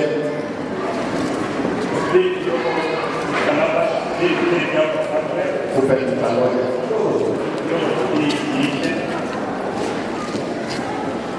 Hawa ni ndugu za Mpena. Ndugu zake na Naomi. Wapi ndugu za Naomi? Ndugu za Naomi. before going to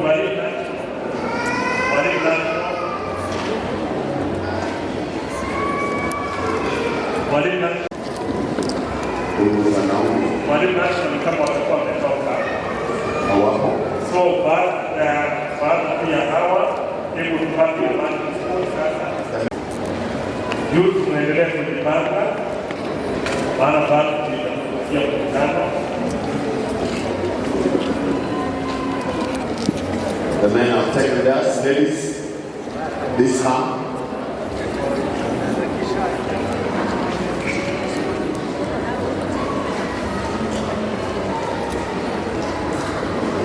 Shwari sawa sawa. Ladies. Wakimaliza, ningependa wale watoto wote wasichana walishiriki pia waweze kuchukua picha. Baada ya hao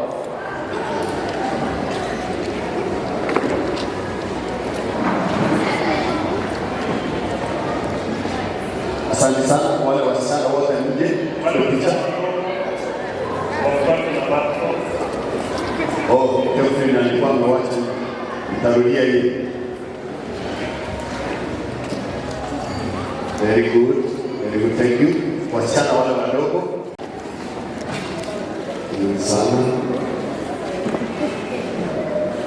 wale wasichana wengine wakubwa kidogo mje mbele ili tuchukue picha. Wale walituashia kando zapa pamoja na yale wengine mnayajua. Mja hata kidogo.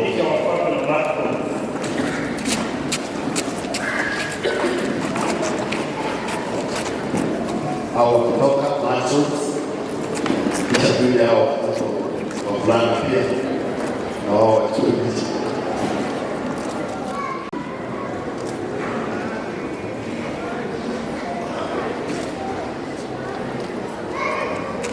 Sawa macho. Boys, now take your turn. Mwenye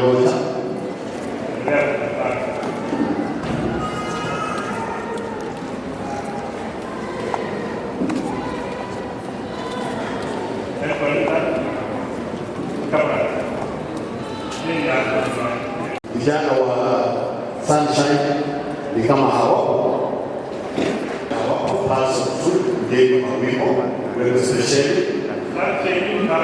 vijana wako pale chini nasikia wanapanga.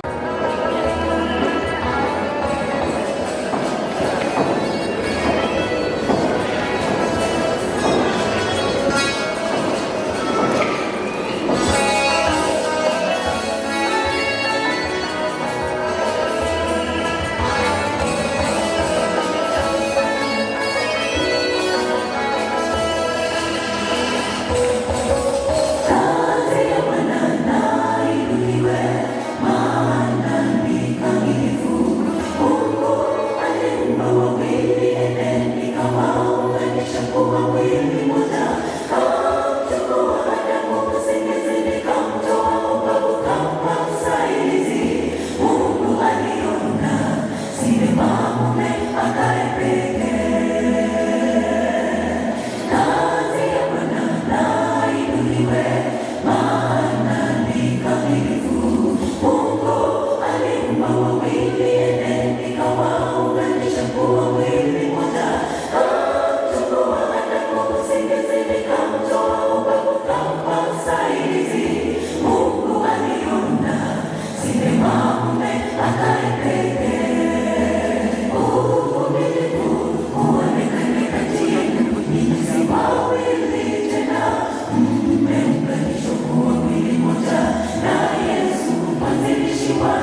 siku hii ya leo ya kwamba tutangulie na tumefika tamati mwake.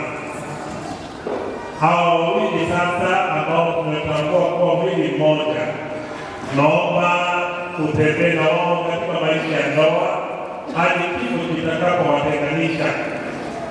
Jinsi kwaya mwisho imeimba, wasisikilize ya watu, naomba usikilize wewe, ili utawale maisha yao ya ndoa, ili na wao kila mmoja wetu ututawale katika maisha yetu. Zaidi ya yote Mungu, tuandae majina yetu katika ufalme wako, na tutakapokuwa tunasafiri mbali na karibu, utuondolee mizigo iliyomwongo Shetani. Naanza makambi kwa njia rasmi jioni ya leo. Wageni mbalimbali wanapoingia kwenye distrikti hii, hasa katika kanisa la Good News na sehemu mbalimbali katika field yetu ya Secret, waandae watangulie barabarani na malaika wako watakatifu, na kila ambacho umesimiza ndani ya mioyo yao na mawazo yao, wakiseme kwa niaba ya mbingu, Mungu wetu na Baba wetu, utuandae sote kwa pamoja katika ufalme wako, maana ndilo ombi lako na ndilo ombi letu mchana, jioni, alasiri ya leo. Tumeomba hata kuamini katika jina kuu la Yesu Kristo aliye Bwana na Mwokozi wetu. Tuketi tena sote kwa pamoja, tuketi kila mmoja. Tangazo lilitolewa ya kwamba wote watapita mlango upi, wote watapita mlango upi. Akitangaza neno teno, mtaomba kila mmoja ataketi, mpiga kinanda akituelekeza, tukitanguliwa na maharusi hawa.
Akamfanyia msaidizi mke Hawa.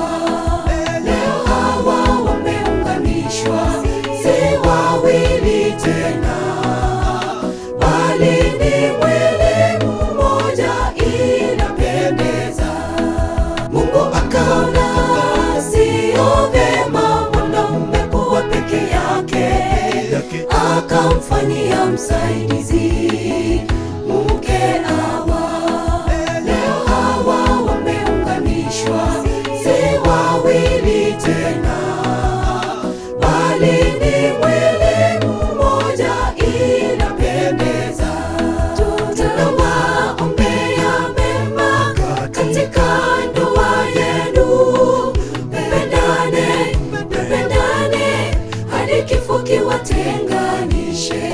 Furaha kwa ndoa siri ni Yesu, kufanikiwa siri ni Yesu. Shetani asipewe nafasi, Mungu atawale milele. Tunawaombea mema katika ndoa yenu, mpendane, mpendane hadi kifo kiwatenganishe. Furaha kwa ndoa siri ni Yesu, kufanikiwa siri ni Yesu. Shetani asipewe nafasi, Mungu atawale milele.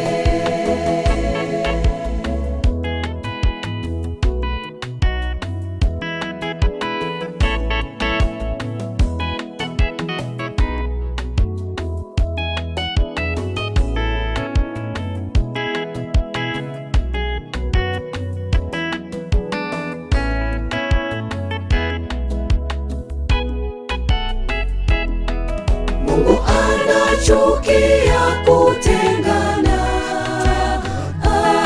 Ugomvi muwache, usherati muwache, fitina muwache, upendo udumu milele.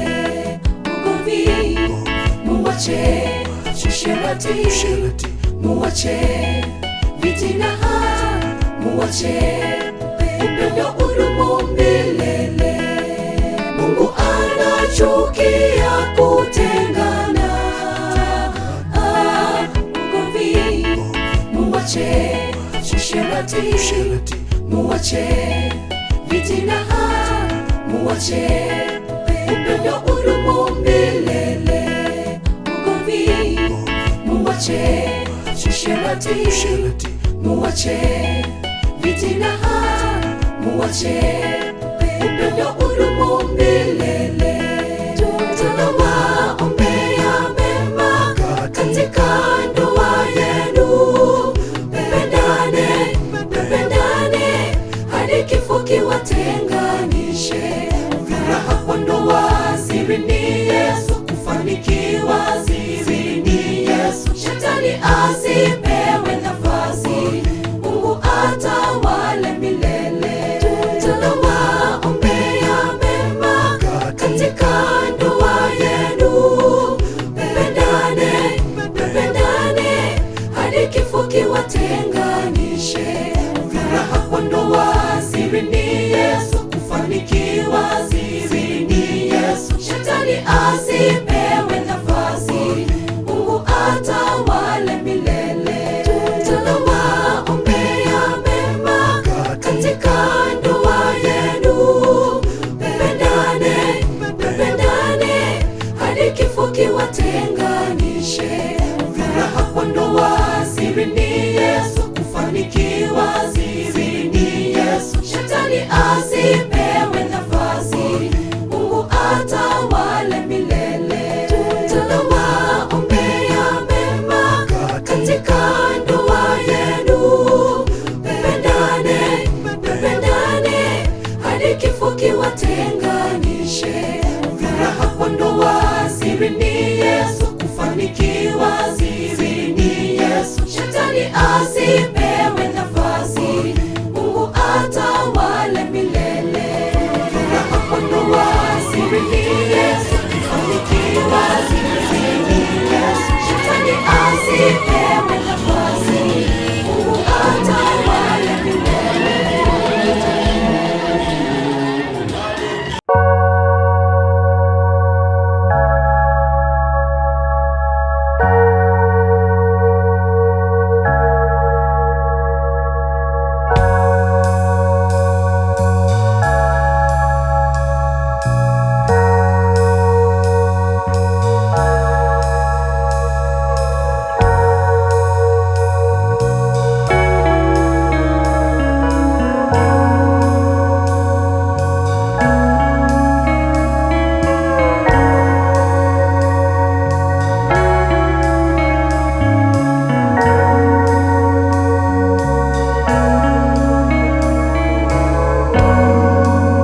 usherati, muache vitina, muache upendo udumu milele, ugomvi muache usherati, muache vitina, muache upendo udumu milele. Tunawaombea mema katika ndoa yenu, mpendane hadi kifo kiwatenganishe. Furaha kwa ndoa siri ni Yesu, kufanikiwa siri ni Yesu. Shetani asipewe nafasi, Mungu atawale milele. Tunawaombea mema katika ndoa yenu, mpendane hadi kifo kiwatenganishe. Furaha kwa ndoa siri ni Yesu, kufanikiwa siri ni Yesu. Shetani asipewe nafasi, Mungu atawale milele. Tunawaombea mema katika ndoa yenu, mpendane hadi kifo kiwatenganishe. Furaha kwa ndoa siri ni Yesu, kufanikiwa siri ni Yesu. Shetani asipewe nafasi, Mungu atawale milele. Tunawaombea mema katika ndoa yenu, mpendane hadi kifo kiwatenganishe. Furaha kwa ndoa siri ni Yesu, kufanikiwa siri ni Yesu. Shetani asipewe nafasi, Mungu atawale milele. Furaha kwa ndoa siri ni Yesu, kufanikiwa siri ni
Please enjoy. Enjoy the welcome. Enjoy.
Abana naikina wakuwa na biashara asili na wao pia uzidi kubarikiwa kwa sababu ya wakati na shukuru.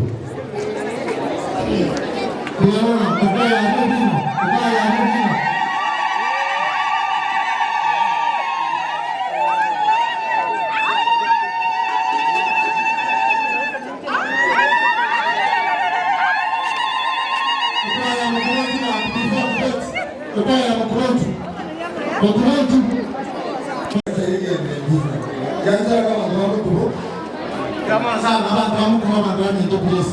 Karosa mali. Jibo wabane. Mwanzo wabane. Yaman. Kubet please come.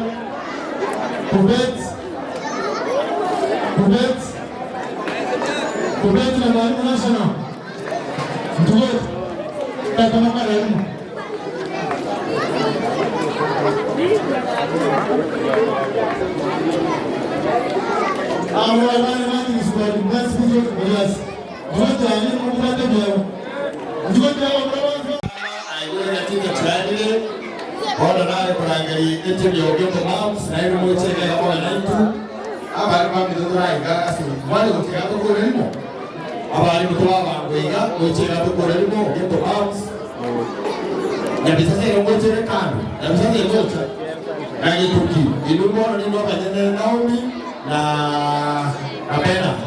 Lakini wale mwana ya pesa sana kitu.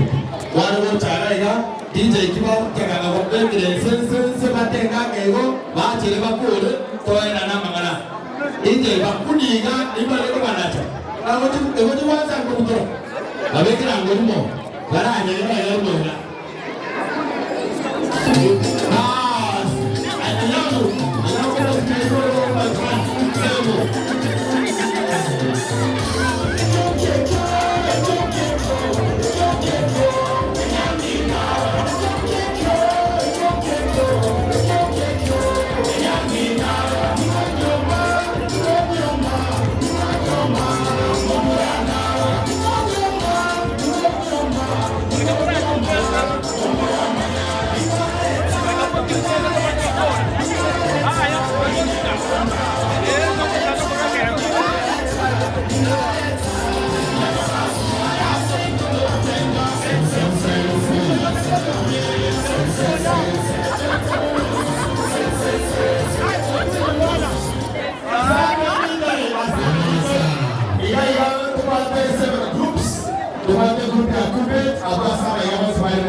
Walimu national sako na ila naro utembo bounce no marega na ncheza zetu presentations ndio mwalimu ubena disabu tu afa nani nani ndio yule Isaiah kuna but kama ndio ndio mambo kwa terminasi ndio mwanzo ndio mama ndio sibika bwana ndio soko ndio sasa ndio salama ya ndio yote ndio na ile uwe na ngota ndio hawa ndio ngota kwa kuta ya moloye na ndio kama pesa kwa kwanza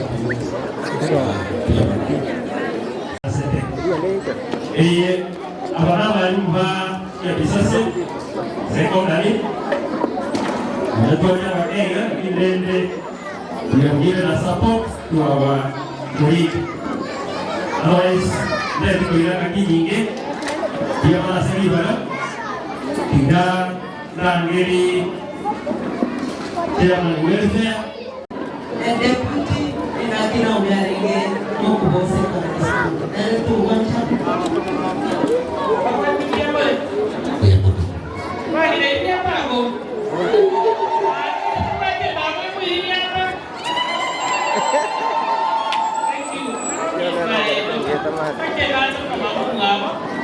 and I bless the family. Biar sana.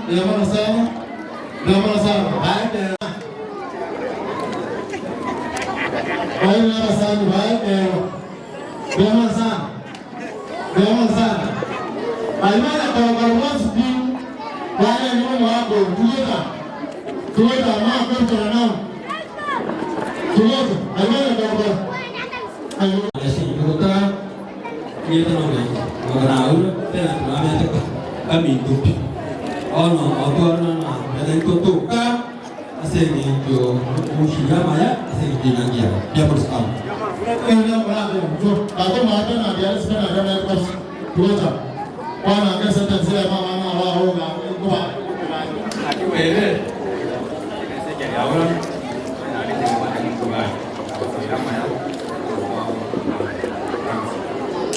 Kamu rasa, karena itu kan nama berkenaan dengan mereka yang membuat dia tidak sah.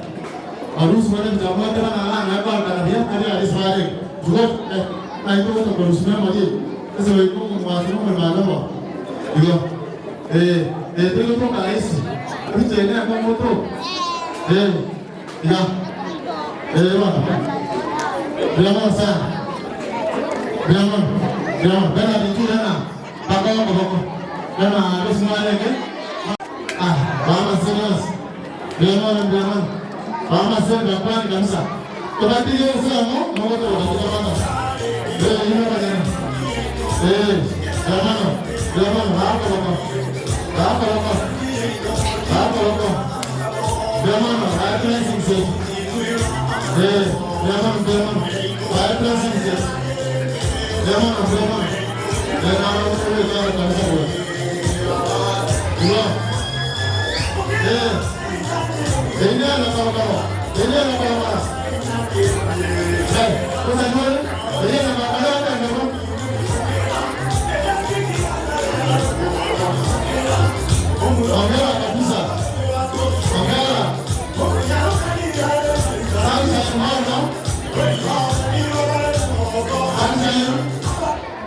Kita adalah Women Ministry. Sunshine Women Ministry. Ada yang masuk sini mengajar. Women Ministry Sunshine. Tokora pesawat Adventist men. Tokora pesawat youth. Tokora tunaanza equality plan. Women Ministry please come. Adele ndio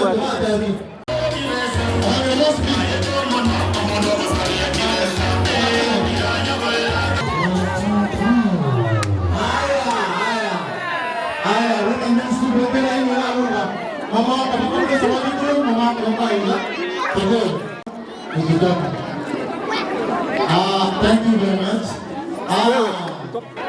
Pakai lepas semua semua. Ayah beja. Kalau semua semua. Kenapa? Wah semua. Pakai kita punya utama semua semua. Thank you very much. Terus.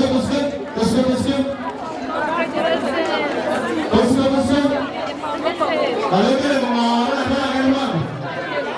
Ay, aku dah asli ni mana?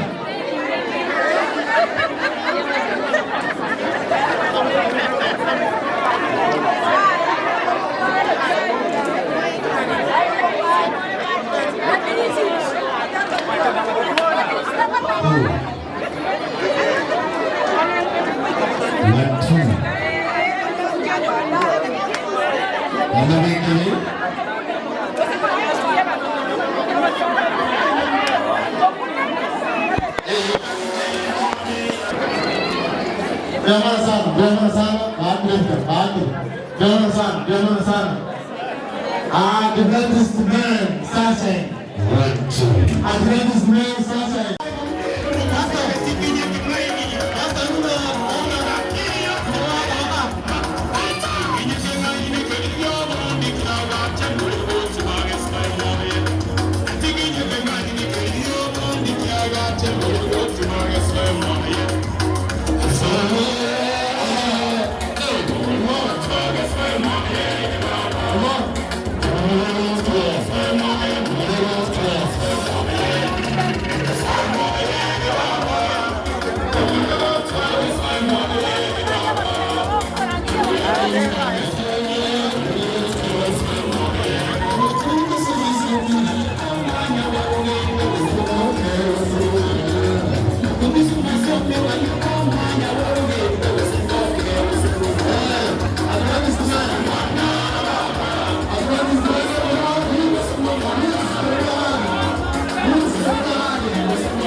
Naomba yuka.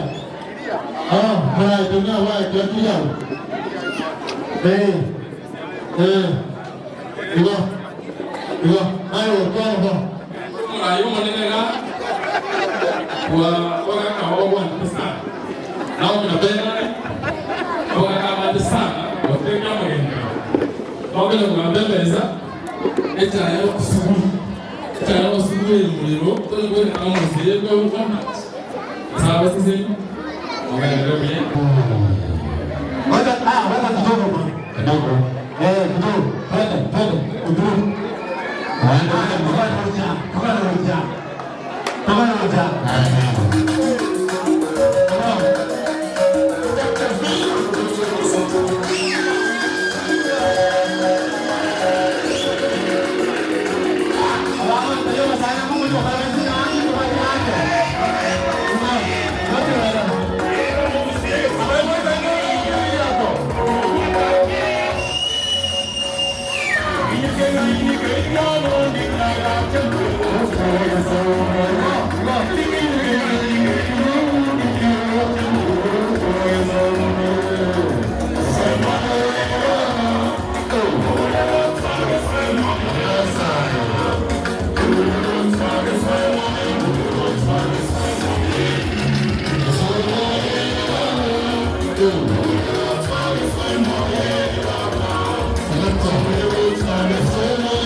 Haya, sema karibu hapo.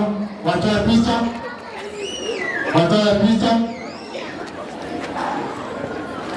Okay, mara hii ya. Mara ya bwana.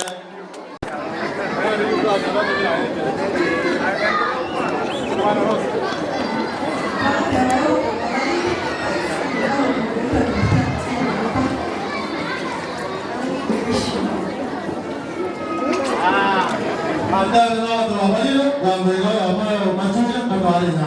Haya mkwani wanaoita mkwani. Abana children. Sunshine children. Anita nao kampara. Haya tunaenda kwa tayari hapa. Kama abana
cameraman.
discover the one of them.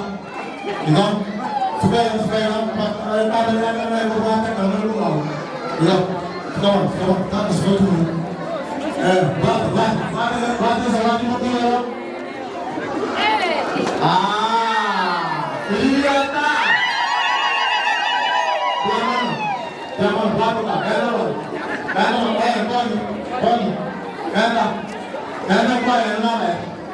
Mau ni lah. Jangan kemana? Jangan kemana?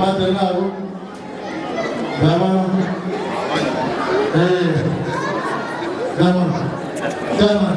Understand? So what do you do? On behalf of the meeting committee, Sunshine,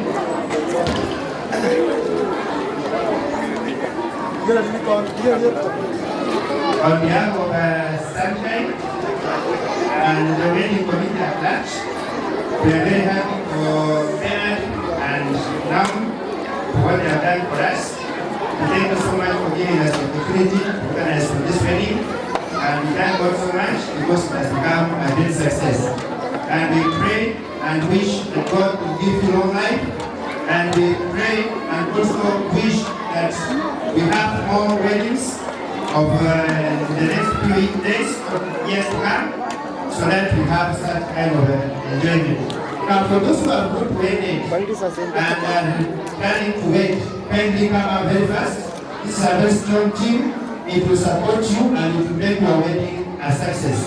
So on behalf of all this team and the church, thank you so much and our blessings to Bernard and now. Thank you so much. May God bless you all. Thank you.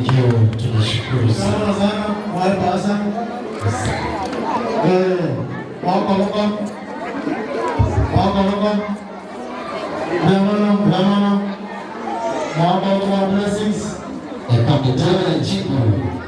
Blessings. Yes. Ramana, give them blessings. Ramana.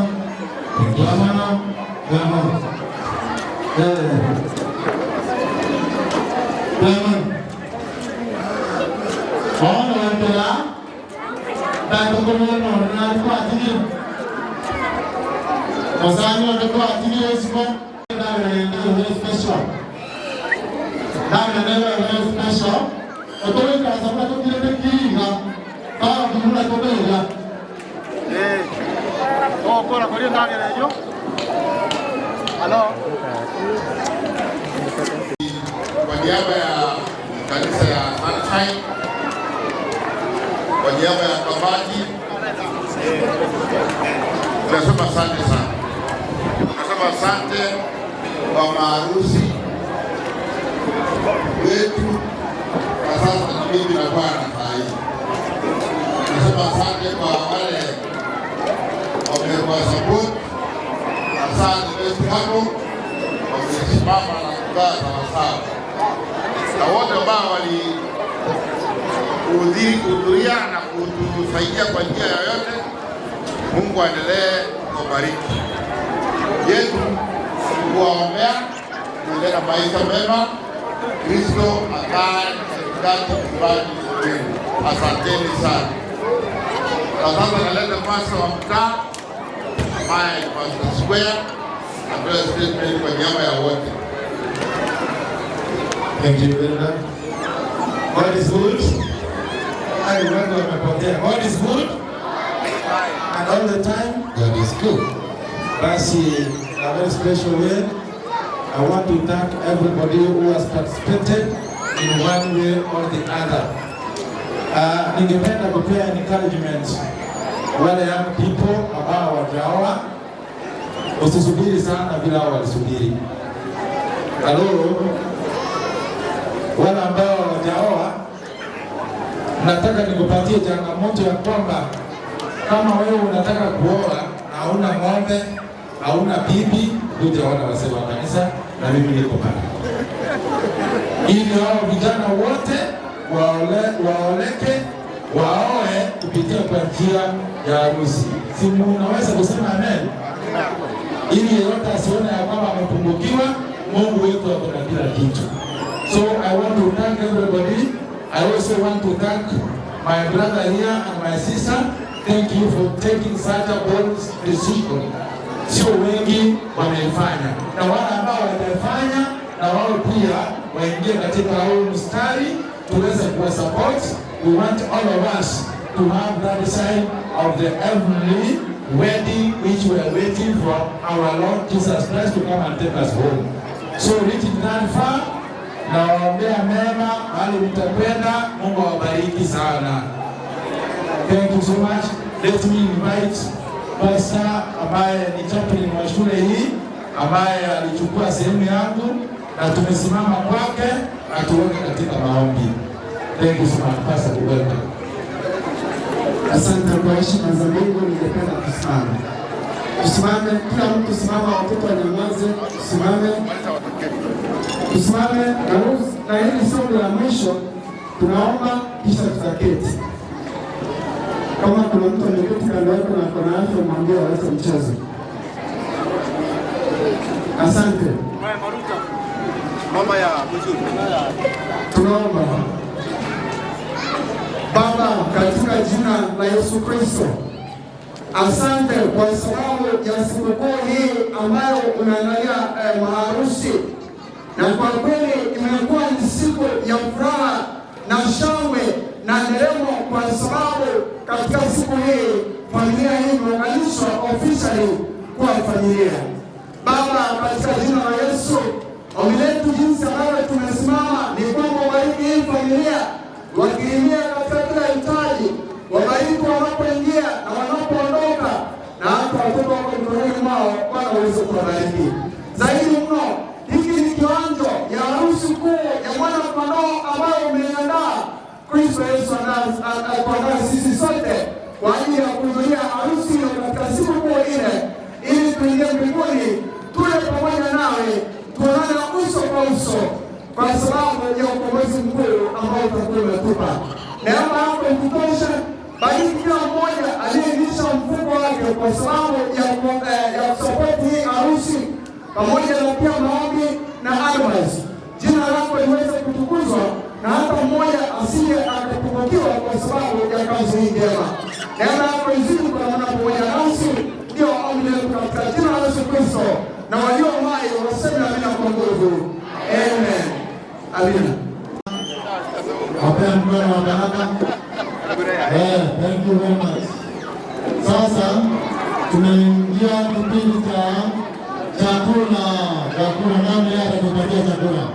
Mzazi alishe kila mtu, lakini kabla ya hapo tulianza na maombi, na hii pia lazima tuiombe. I want to invite my sister Mary, you pray for the cake before we start cutting. Let us pray. Kind and loving Father in heaven, we thank you for the gift of life and the gift of the wedding that we have had today. As we have come to the program of cake cutting, Lord, we want to invite the presence of your midst us, for we pray and trust in Jesus' name. Amen. So once the food has been prepared, inapakuliwa kwanza, inapewa, inatumwa kwa mahali inahitajika, ndio sasa the main food ndio inakatwa. Mtaniruhusu nifanye hiyo. First piece inaenda kwa wazazi, mzazi wa Bernard. Kwa Bernard, nani atarepresent kwa Bernard atupeleke? Somebody, so where are the matrons? Led by all matrons, just come. One piece, it should go to Ben's home, Bernard's home. So, matron, be that of that, take to Bernard's parents. Ya pili sasa, nimesema Bilha, somebody to come connect Bilha, be that of that, ensure you give the parents to Bernard. Wako huko, the father to Bernard, Isago give, wamekuona watakuletea. Madam Bilha will take charge of that. Kwa Naomi, The parents to Naomi, just come get the cake. Hiyo ndio zawadi ya pili. Uweze pika, uweze kukula, uweze kulisha familia kama utapeana wengine. You have to love others as you love yourself. Thank you so much. Kwa pastor, we have Matron Christine taking charge. I hope hiyo picha imepigwa sawa sawa.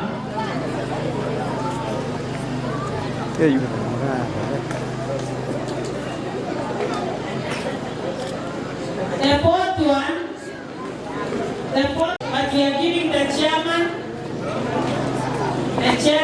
but that one is for matrons and the committee. Number 4, kuna wale wamefika karibu sana. Hiyo keki kwa best couple. Kindly, best couple. Best couple, mpewa hiyo zawadi. Na nyinyi mkipewa kama best couple msipwe yenu. Okay. Ya kina nani watapewa? Hata Martin Scott. Sivyo? Sio wao peke yao wamefanya hiyo kazi. Utampatia marafiki wachache ama wengi. Thank you so much. Hebu piga picha.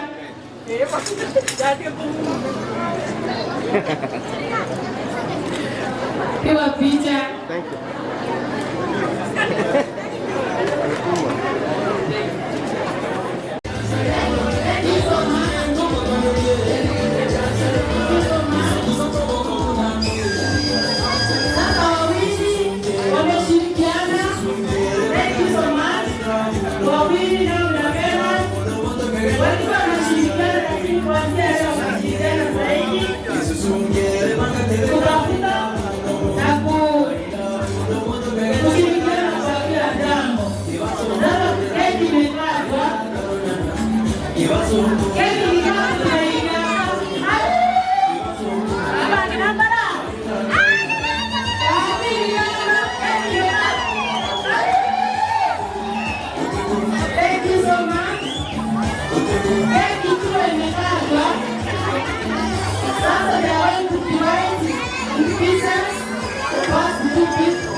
From the parents of Bernard ndio wanaanzia, parents of Bernard ndio wanaanzia, wanaenda kwa parents of Naomi, after which watalisha, analisha wazazi wake. Tunasema asante sana. Hiyo ni upendo mkuu sana. Then we go to the parents of now. Parents of now. Thank you so much.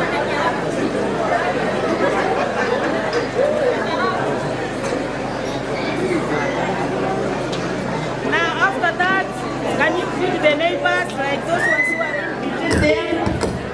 Kunao polisi hapa. Feed all of the neighbors kindly.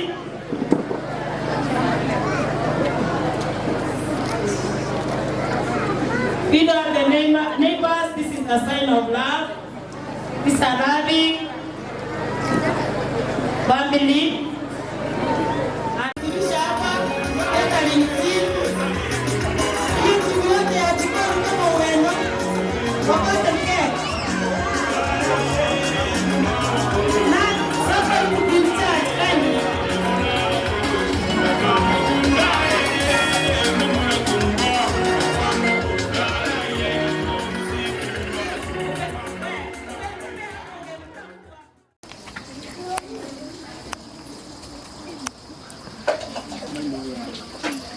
Wana tinga kitinga naende watu waira abaibuli bakaribise abanyanyangi bose nyumba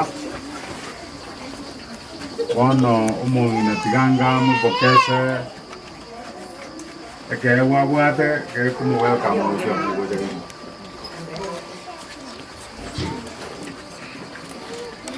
Wana bane karibu bwate ligo mukwani ndi wana ndi kumutoa kabisa yakanyuma nzara pete sana ndio bwate kwende boli tuate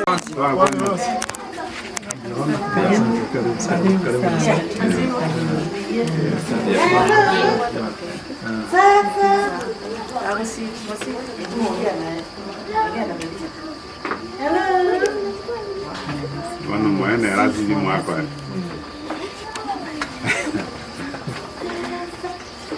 Bueno, Santi, no ande tele, abana baje kurba kulira mane.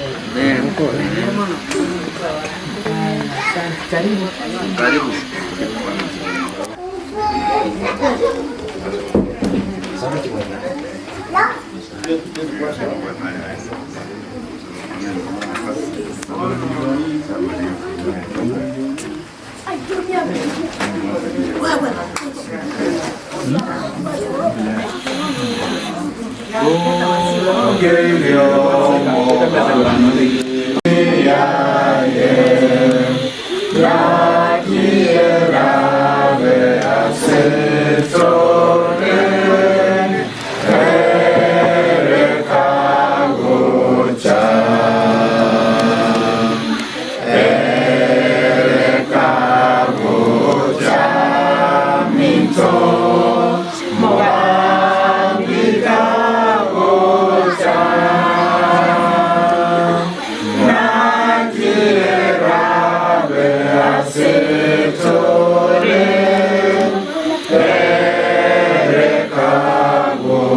Kristo no mweka matendo na mkija wana maraba tuachile sole to kwenda limbia mwana bia mwana sema baraka tu awele toko ratinga kichonsi sama chigonsi kawele toko osaba maswali wanyera ni paka kinga kichi wana teikile enka ya bangene umugaka no etu aso agate kurugaika iza jamapia na mwishike na mumbra Bejeng itu jam, buat ni lari itu. Orang kita lagi karam, kita akuan lagi kita kamu sendiri. Orang kita perlu seperti Kristo betul.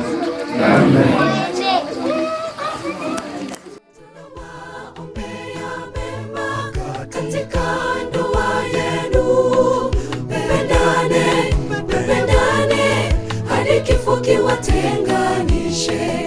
Furaha kwa ndoa siri ni Yesu, kufanikiwa siri ni Yesu. Shetani asipewe nafasi.